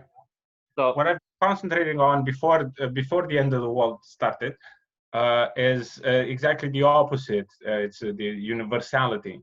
That the thing is like a British guy and a guy from Burkina Faso all have to eat, shit, hug their loved ones. Right. I feel like I find it more interesting to talk about the things that we do rather than the things that we do different. But the thing that we have in common, Yeah. Yeah, I think I don't know. It's from my experience. I know it's a dead end for comedy.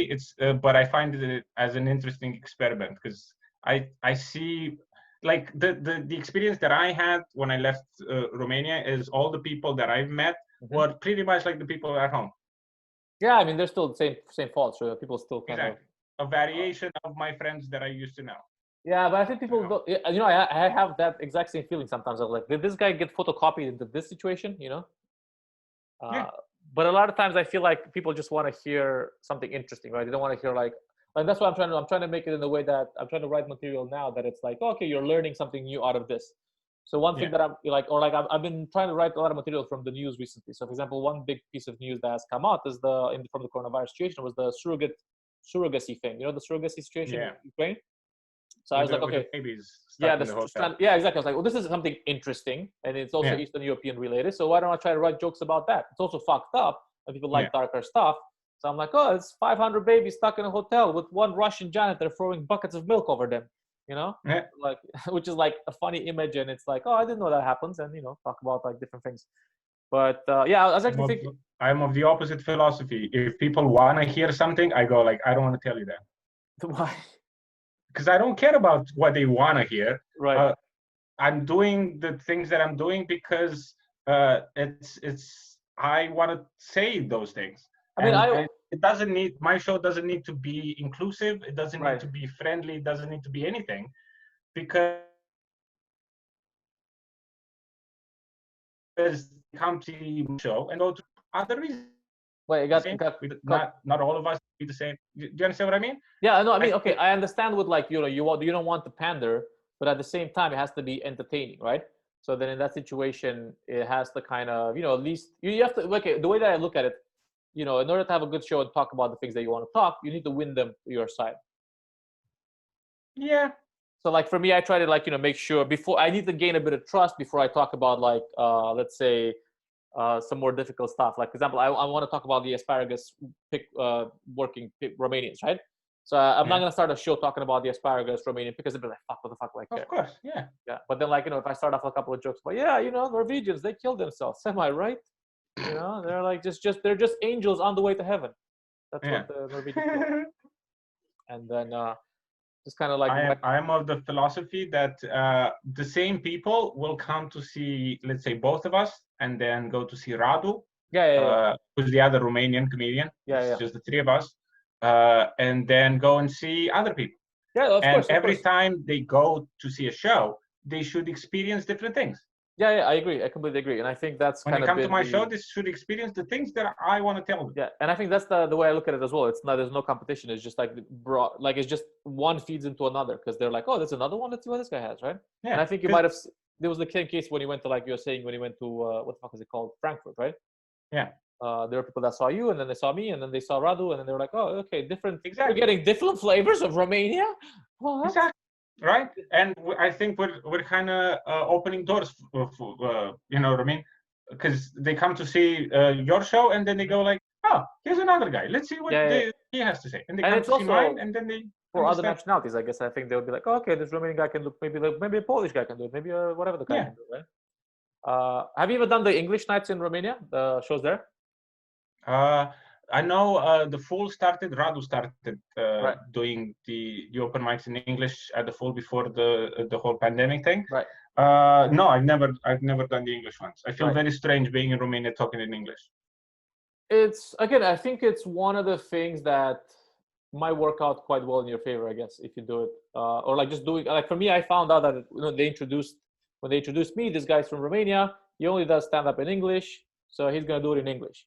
And then they were like, okay, and then you do the material, and they're like, oh, it's not bad. But I ended up doing like one of them this was before Rado started them, when I was there they had an English night with Saul Bernstein. With Saul Bernstein? And Mojo. Yeah, no. This was at the Fool. And Okay. Tom Houghton, something. Oh yeah, this is also organized by Radu. Was He's it by a Radu? But big fan of Saul Bernstein. yeah, but he wasn't there, I think. And I Yeah, but I was coincidentally there for something else, and I ended up doing like 10 minutes. How did it go? It was okay. I think the crowd was a bit. They were heckling Soul. Some of there were two guys in the audience that were heckling. The two Romanian guys, so like I think they were kind of drunk, and they were heckling him because. So basically, I opened up. It went okay. Then Tom went on. He was hosting for the entire time, and then this other lady. There was another lady there. I forgot what her name was. Anyway, she went on. She did okay, and then Soul went on, and then people were heckling him because like, oh, I've seen this on YouTube. You've seen what? The material on YouTube. They were like, oh, you have any new jokes? I already saw these. Some of that. Do you have any new jokes? I already saw these. Kind of accent. But it was like I think about like 45 people. It wasn't like packed out kind of a night or anything. But it was good. People. There were some foreigners. There were some English people. There was interest there. So I was like, okay, that's pretty interesting. But yeah, I'm surprised that it hasn't actually quite blown up as other places, right?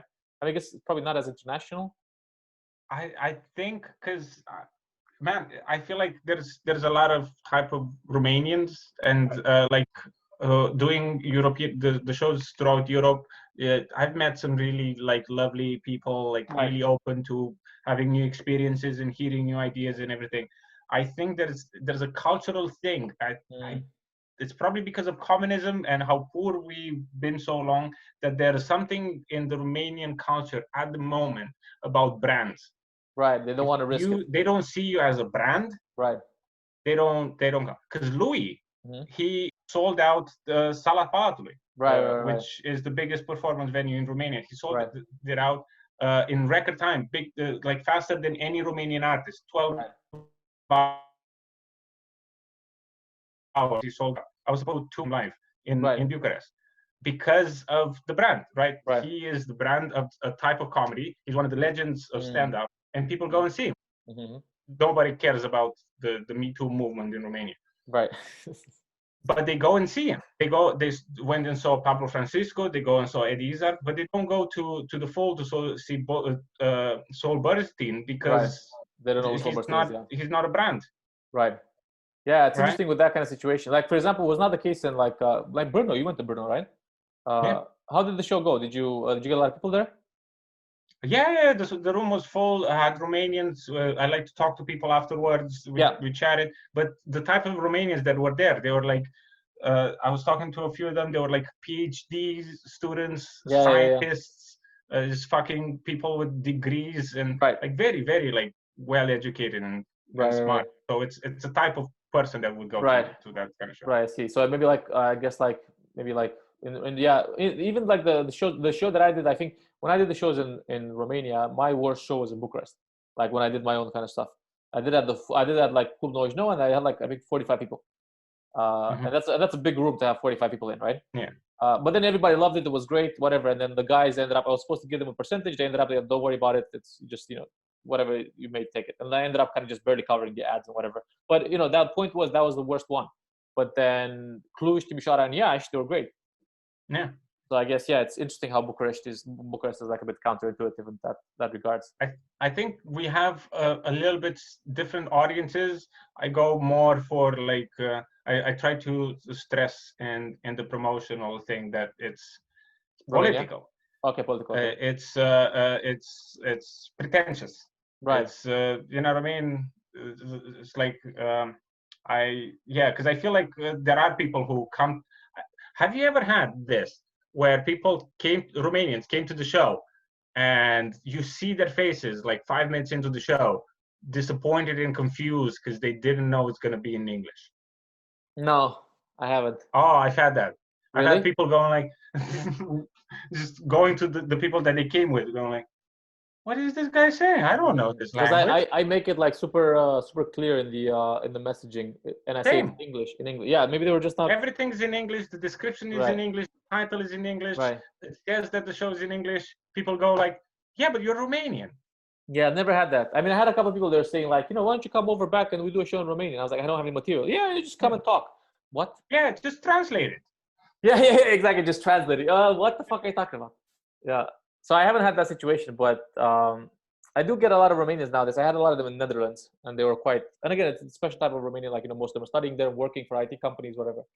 But yeah, it's. But the thing is, but this is the other aspect of it is like, for example, the TikTok part of it, and this is what I wanted to kind of like talk about TikTok, is that so basically I have about 11,000 followers on TikTok, and all of it's organic, right?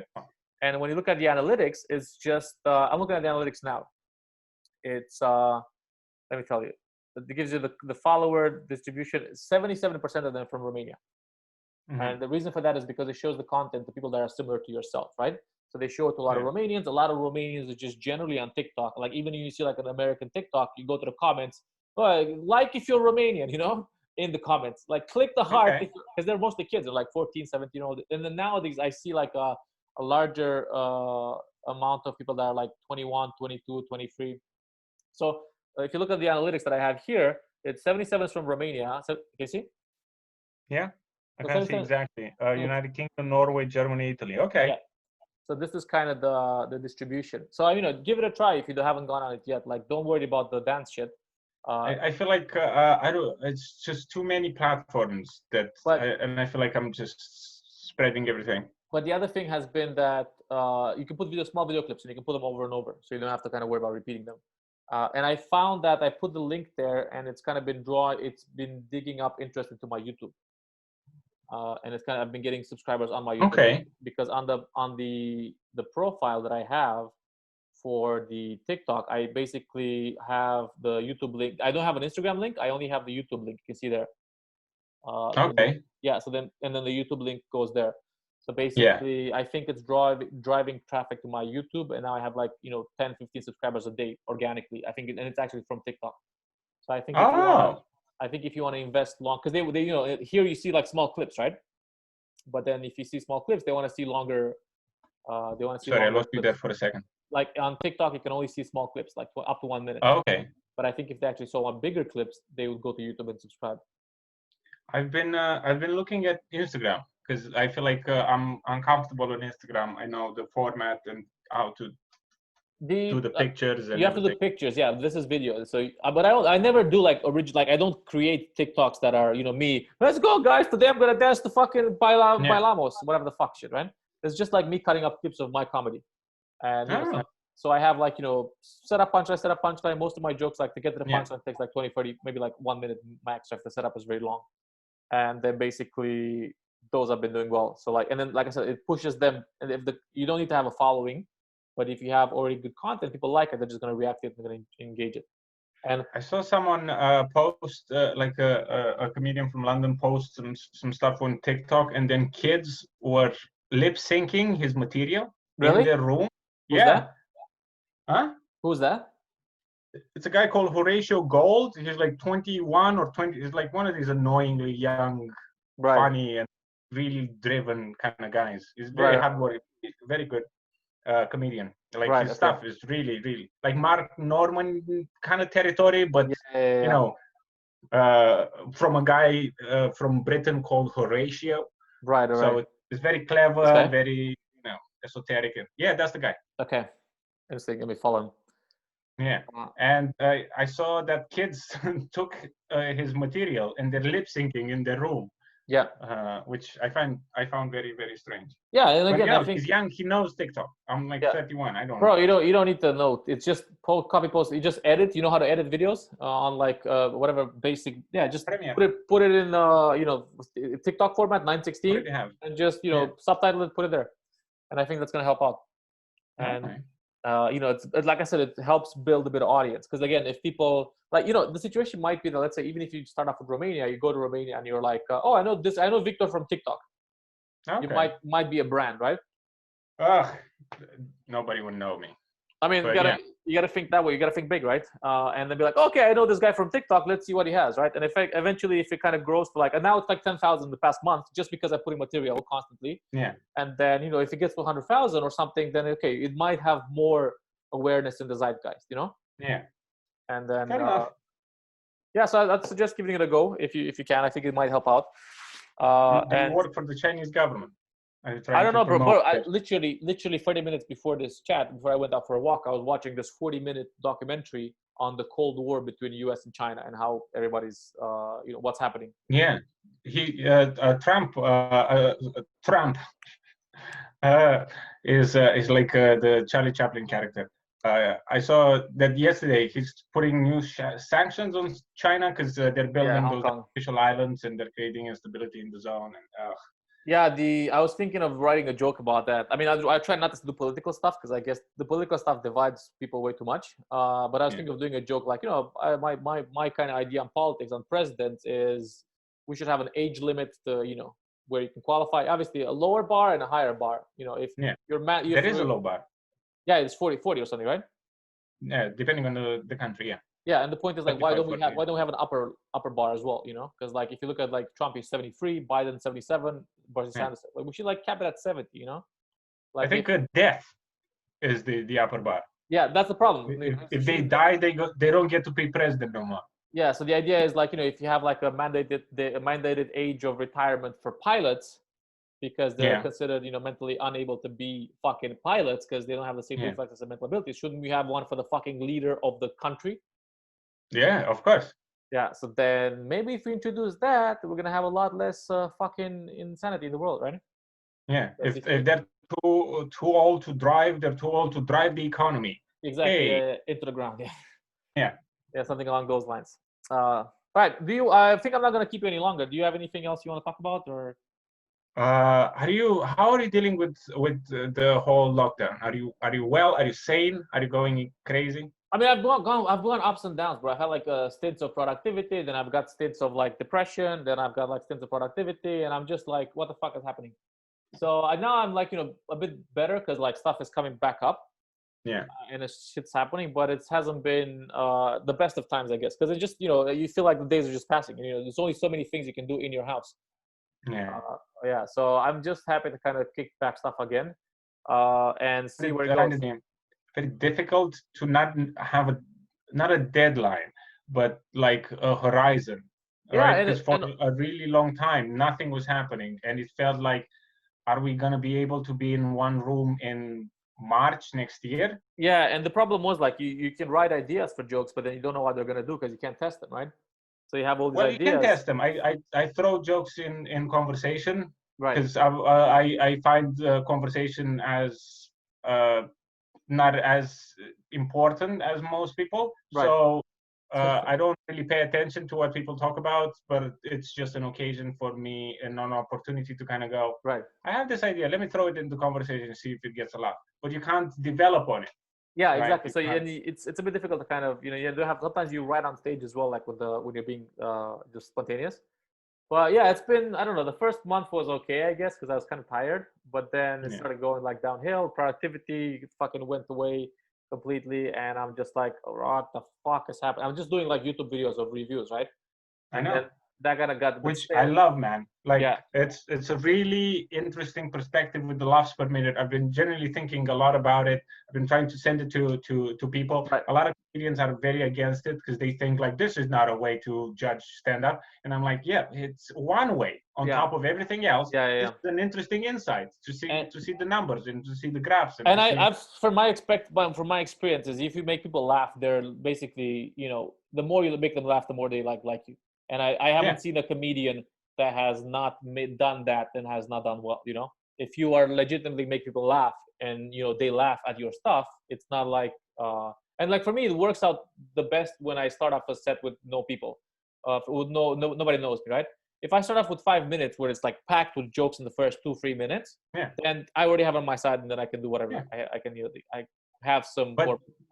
It's interesting to see Tom Segura, who I think like reached a next level of funny with the last special. Yeah. Because the previous two were all right, but this one is funny. It's just a funny, and his relaxation is very interesting. And to see like 7, almost 8 laughs per minute, that's fucking. It's crazy, right? Bro. I saw Tom Segura here in Berlin when he did that show, and it was literally the funniest show I've ever seen in my life live. Like we were just because I had some comedian friends that came with us as well, and they were like, "What the fuck?" Like it was just so funny. It's like even like Chappelle when we saw him here, Bill Burr wasn't as funny because Chappelle fucks around a lot on stage. Yeah. It's just it's just walking around, hitting the mic. It's a lot of procrastination. Then he goes into like very deep topics and is like the suffering of the black people, which is and obviously even more relevant now. But the point is, from a technical aspect, he's not as technical as this guy. It's just not like jokes. Yes. But so it's interesting to see the difference, to see how Chris Rock's show goes up. And because I saw Chris Rock at the O2 here, and the show was so much funnier than Tambourine, what he put out. Because it's directed by Bo Burnham, and it's supposed to have like a narrative thing and like a theme. But there were some really funny bits in the hour and 40 that he did that were just really, really funny. But Louis at live at the Beacon Theatre. I saw him in London at the Apollo, the Hammersmith Apollo here. The funniest thing I've ever seen in my life. I felt like I was in the upper like seats. Right. I felt like he was talking to me. Right. And everyone in that 3,500 seater theater felt the same thing. Did you see the latest one, the Sincerity? Yes. I feel like it's 90% of what Capacity. No, just how funny and good it should have been for him to kind of come back and go like, "This is why he matters," right? Yeah. It was great, but it's not like. Remember, like when Life at the Beacon Theatre came, it was just changed the way that people saw comedy. It was just they had like 2-3 of them like one after another. They're just like, what the fuck? How is this guy coming up with this shit? Like everybody. That's why he was like riding the wave, right? It's like, how is this possible? Yeah. But I feel like this one is plagued because constantly you're thinking, is he gonna say it now? Is he gonna talk about it now? And he does it at the end. And I felt like that's kind of effective. But it's still great, man. It's still like he has that joke about like when he walks into that lady's the hobby shop, the little hobby shop. It was like, you made this? You made this instead of killing yourself. That's like my favorite joke, especially. I was like, so fucking funny. And it's tough to top Louis, I guess. I lost it there for a second, but I know the joke, and I think like the thing about God, he's talking about is one of the greats, man. Yeah, we're not fucking the animals, the pigs. That's why I put them there. Yeah. So I was kind of wondering, why is that the case? Because I mean, he uses shock for a lot of the punchlines. He uses like just the element of shock for a lot of punchlines. They work, but that's a punchline. It's a shock to logic. It's a shock to the way you think. I don't understand this. Sorry? Yeah, it's the way that he thinks. It's like the shock. No, what's I feel like what's his is the I don't know what they're called. The way that I'm thinking about it is like the branches that the tangents that he goes on. It feels like, he's gonna start the setup for a joke. Right. 3 words into the setup, he goes like, yeah, but what about this? And he goes on a tangent, and then he goes back to the main trunk and continues the joke, and then he goes on another one and another one, and that's what I like about Louis. Yeah, I mean, I hope we have to push back the show that we're supposed to do with him here. It's supposed to happen in May, right? So then that's been pushed back to May next year. I know. I was supposed to see you in Bucharest last week. So we don't know what the fuck's gonna happen with that. So we're just waiting to see. I mean, it's kind of been pushed back, so that's what's happening. But all right, man, let's kind of wrap it up because I need to head out as well. But good chat. All right. Good thing. We've been yapping. I was actually thinking if we should ever do one in Romanian as well, but I don't know if myself or you have the audience to kind of actually do the stuff in Romanian for a Romanian audience. But maybe something to explore at the future point. There's a lot of there's some really good people in like the new scene. They're really funny guys, man. I haven't watched any of the stuff like in the Romanian scene, right? Yeah. There's some really good kids. There's like niște oameni. There's a group of really. Yeah, I know Ioana. She was, and then Mitran. Yeah, Ioana, she's lovely. She's great. Yeah, I really like. I was gonna say, the only one I've seen a lot of the stuff from before, like Castelvio, Teo. The only one I kind of really like. I mean, they're all obviously good and stuff, but the only one I kind of connected with was Minku. I don't know if you know okay. Yeah, I like his style of. He's very. I don't know. It's more silly. I think it's more similar to what I like in terms of I like a little aspect of silliness and just like what the fuck. Yeah, So you have a similar hairstyle as well. yeah, I think the hair thing, yeah. So I like his stuff, and then the other stuff, I'm like, you know, it's comedy. It's there. It's good to have it, but it's not nothing kind of like, you know, was like wow. Uh, in my way of looking at the stand-up scene in Romania, it feels like Costel and Micuțu are like from the old generation. They're probably the most original because they're very Right. very loose. They have their own like take on the thing, but they're not. I don't think they're revolutionary for the form of stand-up. Right. Who I really think like is original and is something really new for stand-up and especially stand-up in Romania is Radu, who they kind of lost because Radu sucked. Yeah. Right. I don't think he is appreciated as much as he should be. I think in the Romanian scene. Yeah, he's touching on all sorts of weird subjects. His style is weird. I think the thing he's made is just fantastic. I think the issue with Radu was that he got caught up in the middle, right? Because basically he was doing stuff in Romanian, and then I think he left exactly at when stuff started going up for the when did he? How long has he been in the UK? I think he left right before things started blowing up. 3-4 years now. Yeah, so I think he's moved out of Romania exactly when the stand-up wave came. Honestly, I don't know how much. I think I don't know how much. I think comedians can understand how good he really is, but I don't think the audience really understand the intricacies of the bits that he's doing. But the same thing with Gary Goldman, right? Yeah. That if you look at Gary Goldman, like I fucking think he's like amazing, but then he same. hasn't been getting any form of recognition. Like he's barely getting. Like it's been how many years has it been since he's been doing these great jokes? I think he's kind of starting to get a bit of recognition now. Yeah, and I think the Jude Apatow pushed him a lot with the HBO special, and the depression. Obviously, talking about the very relevant theme, the depression theme, which everybody's kind of relating to. But like just the structure of the material, like he has like that. One of my favorite bits from him is the one about the Greeks. And I lost you there for a second. He has this bit about I think it's on his second album. It's the third one. It's Europe is in crisis, and then Greece is bankrupt. Yeah, it's like Greece. Who would have thought that the musical would outlive the empire?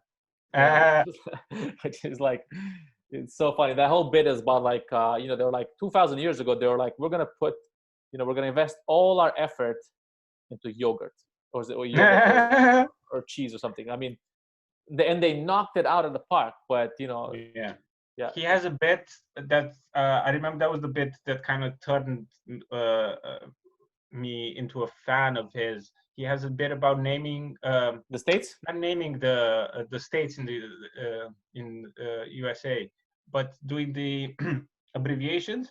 Yeah. I know the bit. Yeah, it's basically like the abbreviations for the states. Yeah, and his whole thing on that is just sublime, just little details, little voices, little like mannerisms. So because I thought that Mitch Hedberg has a joke exactly on that, and I was like, oh, that's enough, like you can't do anything more. And then he got 5 minutes out of just then the Trader Joe's bit is like, have you ever heard of his Trader Joe stuff? I think so. It's like 20 minutes on Trader Joe's, and it's like him having a mental breakdown at Trader Joe's, and it's just like sublime. It's if we're talking about sublime, Norm is probably like. But this is the thing. This is the problem. Once you go into like Norm Macdonald and like Gary Goldman, this is stuff that mainstream kind of audiences don't get, right? Yeah. Because that's why I think Radu is kind of in that mindset. But doing stuff like that. You know what the issue is there, and I think when I think about it, this as writing material more strategically, is you have to kind of. The problem is the material is too intelligent. But that's why it's fantastic. Because if I want to see unintelligent material, I go and see someone else. But I go to see Radu because how is he gonna try to convince the audience to kill themselves? No, but the point is like when you kind of, I think for the way that I think about it, I do want and I do like some very kind of like very complex intelligent material as well. But at the same time, I think when I think about it, I used to work in recruiting for a while, like for a couple of years, and then I think about doing material. I also think about career plan, right? So the idea is you also need to build an audience with like something that's much simpler, much more easier to kind of digest, and then kind of get them over and go into the deeper stuff. So that I actually think about it in that way, because then you know, it's great to have very intelligent material, and which is what I'm trying to do. But like, it's even better to have great intelligent material to deliver to a larger audience. You know?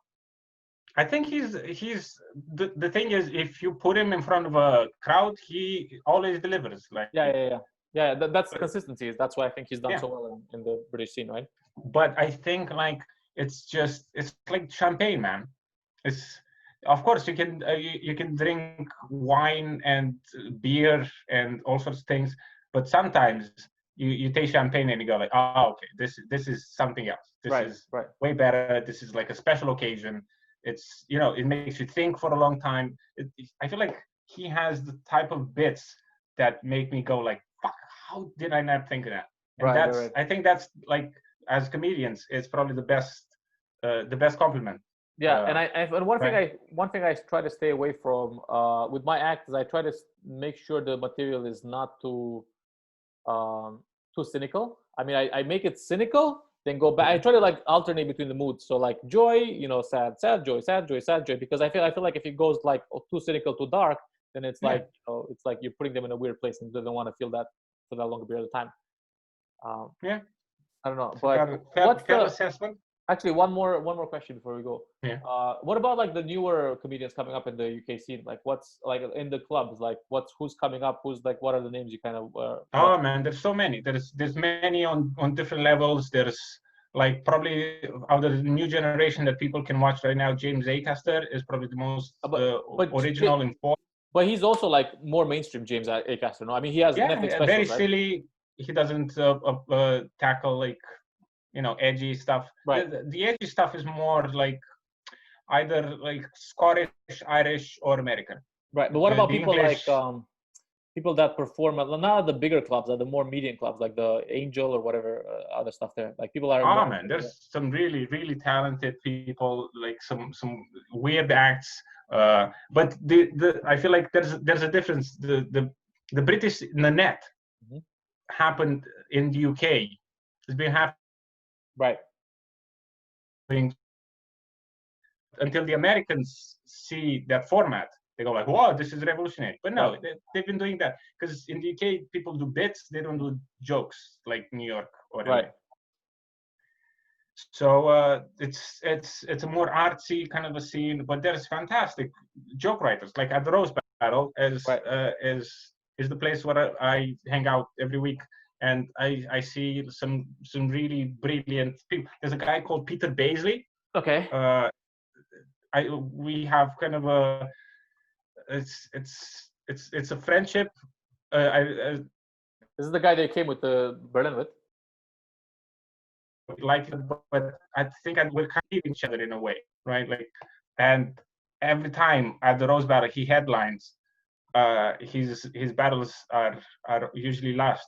Man, just some of the funniest shit you can imagine. Right. It's the type of things where you're in the room and you go, is this guy really doing that? Why are you guys not filming it and putting it online? Like, why don't you like? Is there? Well, we are doing them online now. Now, okay, but like afterwards when it restarts, just film it and put it online. Yes, my philosophy with doing things online, especially with the Rose Battle, was that it's a live thing. If people really want to experience that, they should come and see it live. Because we do it at the Bill Murray. It's a place that's run by comedians. Everyone working there is a comedian. Comedians go there to hang out, and people come to see the Rose Battle, to see their friends make fun of each other. The room is packed. Everyone's kind of sitting like this next to it. That sounds very Corona friendly. It's a moment, man. Of course, you can listen to the jokes and they work online. Right. But being there, and hearing a joke land and the whole place just explodes. Right. And the joke is about dead babies. It's about like cancer. It's about the worst thing. Like people's mom. There was a guy who did 5 jokes. All the jokes that he had about the other guy's dead mother. Okay. That's fantastic. Did it work? Oh yeah. Okay. And it's just great stuff like that. You know I mean, I would, moment. It's time. and again, this is where my kind of like my marketing brain kicks in. Like, you should put some of the stuff online, because people, if they don't know that that could moment is ruin happening. someone's career. Yeah, this is the problem. Yeah. That stuff being online. Yeah, this is the issue. I have a joke online that it's always at the back of my mind. I'm battling this guy who is transvestite. Okay. He has a thick beard and a wig. And my joke about him is that he looks like a Hasidic Jew who married himself. Like, there's so many things that I can get canceled. He's trans, he's gay, his grandparents died in the Holocaust. Right, okay. So that's the thing that's stopping you guys from putting it online. The fear of repercussion. That was one of the things that stopped me from recording them. Some people do record their sets, but I always felt like people should come and experience it. It's an experience. Yeah. Now the issue is, like, how will they know it's an experience if they don't see it somewhere else, right? Like, how are they going to find out about it? But they know it because it's on TV. Yeah, but it's not the same experience, right? Because the TV is still watered down, right? And that's we can't compete with the TV version, because the TV version, the production value is way higher than anything we can do. Who did I see? And on top of that, there's writers on TV. Yeah. Right. Oh, by the way, I saw that one of the guys from the British scene is getting a Netflix special. Was it Phil Wang? Oh yeah, Philly Wang. Yeah. But he's like A-caster generation. They're friends. Right. Okay. They're the same. Him, Sarah Pascoe. I think Phil Wang is really funny as well. Sarah Pascoe is really funny.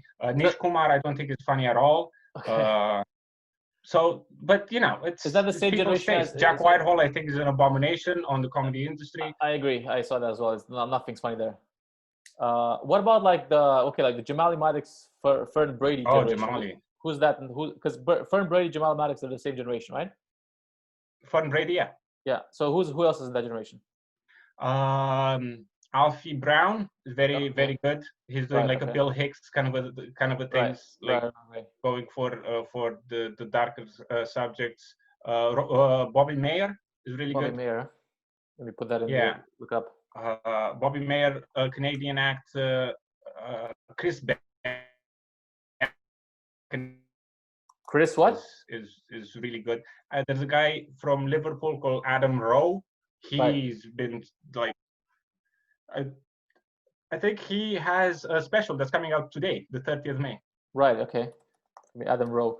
Yeah, I remember. I remember seeing like a lot of these guys at the Fringe, but I haven't really heard of them. The only one I kind of remembered from the Fringe was I remember seeing 2 shows. One guy that was really good was John Hastings. Storytelling. My God. The other one was really Nick good. Dixon. I don't know Nick Dixon that well. Yeah, and he was also pretty good. It was my style of comedy. It was like super funny. And I remember when I went to see him, he was like I was just like laughing out loud. And then there are a lot of comedians doing interesting things right now. I can only think of people like kind of my generation. Who's that? Who would that be in the generation?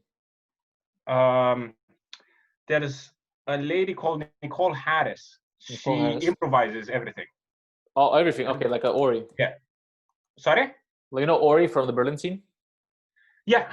There's a guy here, an American guy from Jamali's generation. His name is Russell Hicks, who won the Gong at the Comedy Store, purely improvised. He went on last after 30 acts, getting all booed. Right. He survives 5 minutes and gets a standing ovation. It's like, is it online? It's just one of those things that people tell stories about. Right. Is it online? Sorry? Is it online, that bit? Him surviving? Yeah, it's on YouTube. Look for either Russell Hicks or Comedian Battles 400 Angry People, something like that. Okay, MC Russell Hicks. Is this the guy that? No, it's not the same guy that owns the comedy, the Bill Murray, no? Or is it? No, that's Barry Ferns. Right. Okay. So Nicole Harris. There's a guy. There's a lot of people, man. Who some are younger, some are newer, some are older. There's Ellie Kraft. Ellie what? Ellie Kraft. Kraft. Okay. Yeah, that's his name. He's a guy from that he's going like 2.5. Oh my God, really good. Right. Okay. There's Jamie Allerton and Hubert Mayer. Hubert is an Austrian guy, really dark but really good jokes. Jamie Allerton, he's like he is pure, just fat. It's like Chris Farley, but Right, with okay. jokes. But with Really, really funny, man. okay. I Right, I took a couple of feel notes. like I'm living out so many people that are It's fine. great. I'll just I'm gonna have to head out like literally in 10 minutes. Yeah. So I'll ask you for more names just to see if they have any stuff online, because I'd be curious to kind of see what the stuff is like and how it just to kind of compare, see how it does, and then maybe look out for them when the next fringe happens in 2021. Yeah, but there's different things, because people, there's club comedians who are joke, Yeah. and then there's festival comedians, Right. who do an hour. That's Right. interesting. Right. Right. Yeah, I guess we can And kind of crossover is very difficult. But do you see them getting an opportunities in the London scene? Like, are they going into TV? Are they going into? Where are they going? Depends on their comedy. If the Right. comedy can be put on BBC, people are picked up really quickly. Especially women nowadays, people of different ethnicities, different. Who got picked up? Who's Who's the last one you can remember getting picked up or going up in that direction? Nigel Earn. Nigel Earn. Nigel NG. Oh, okay. That's his name. I think he's from. Oh, is this the Malaysian guy? Philippines? Huh? Is this the Malaysian guy? Yeah. Yeah, I remember seeing him on comedy because I still have a lot of friends in Singapore, right? So I remember he was on the Comedy Central Asia or something. Yeah, he does cultural jokes, or things about rice. Right, things about rice. But he started the new Instagram account. I think he has like 40 or 50,000 followers now. He really blew on Instagram, and he just signed a contract with Comedy Central a few months ago. To do what? I don't know, a show or something. Right. Do you know? Okay, he has a TikTok as well, I guess. He has like 75,000. Yeah, he's been super active on TikTok. Yeah. Yeah. Okay, so it's a type of comedy that it's for certain people. What do you think? Just about like people like making stuff out of. Right. Do you think it's because he has like a big Asian following, or is it like does he cross into the British following? I think it's both. Okay, like goes in both directions. Yeah. Okay, so yeah, because British like to laugh at stuff like that. Oh, your culture is silly. Yeah, you do eat dog. Stuff like that. Okay, so he has more of again the Russell Peterish stuff. Yeah. Yeah. Okay. Interesting. Okay. But he's making it work. You know what I mean? Yeah. I mean, there's always like a market for that. Like something a lot of people consider it a bit of the low hanging fruits, but then people kind of people laugh at works, and then you can kind of use it as a kind of He's not taking any audience from anyone else. So. Yeah, stepping stone to kind of build the different things. Very interesting. Okay, cool. All right, then let's wrap it up. Thanks a lot for being on the podcast. Let me know if pleasure, man. And yeah, we'll chat again hopefully in person in Berlin if things kind of work your way, our way. Let's hope we get to see each other again, and we get to hug and hold hands and talk about our feelings. Sure. In Romania, and then the religion on a stage in Romania, and talk about Jesus. Yeah. Okay, man. Good to see you, and talk again soon. Yeah. Right, thank you for having me on the show. Bye bye.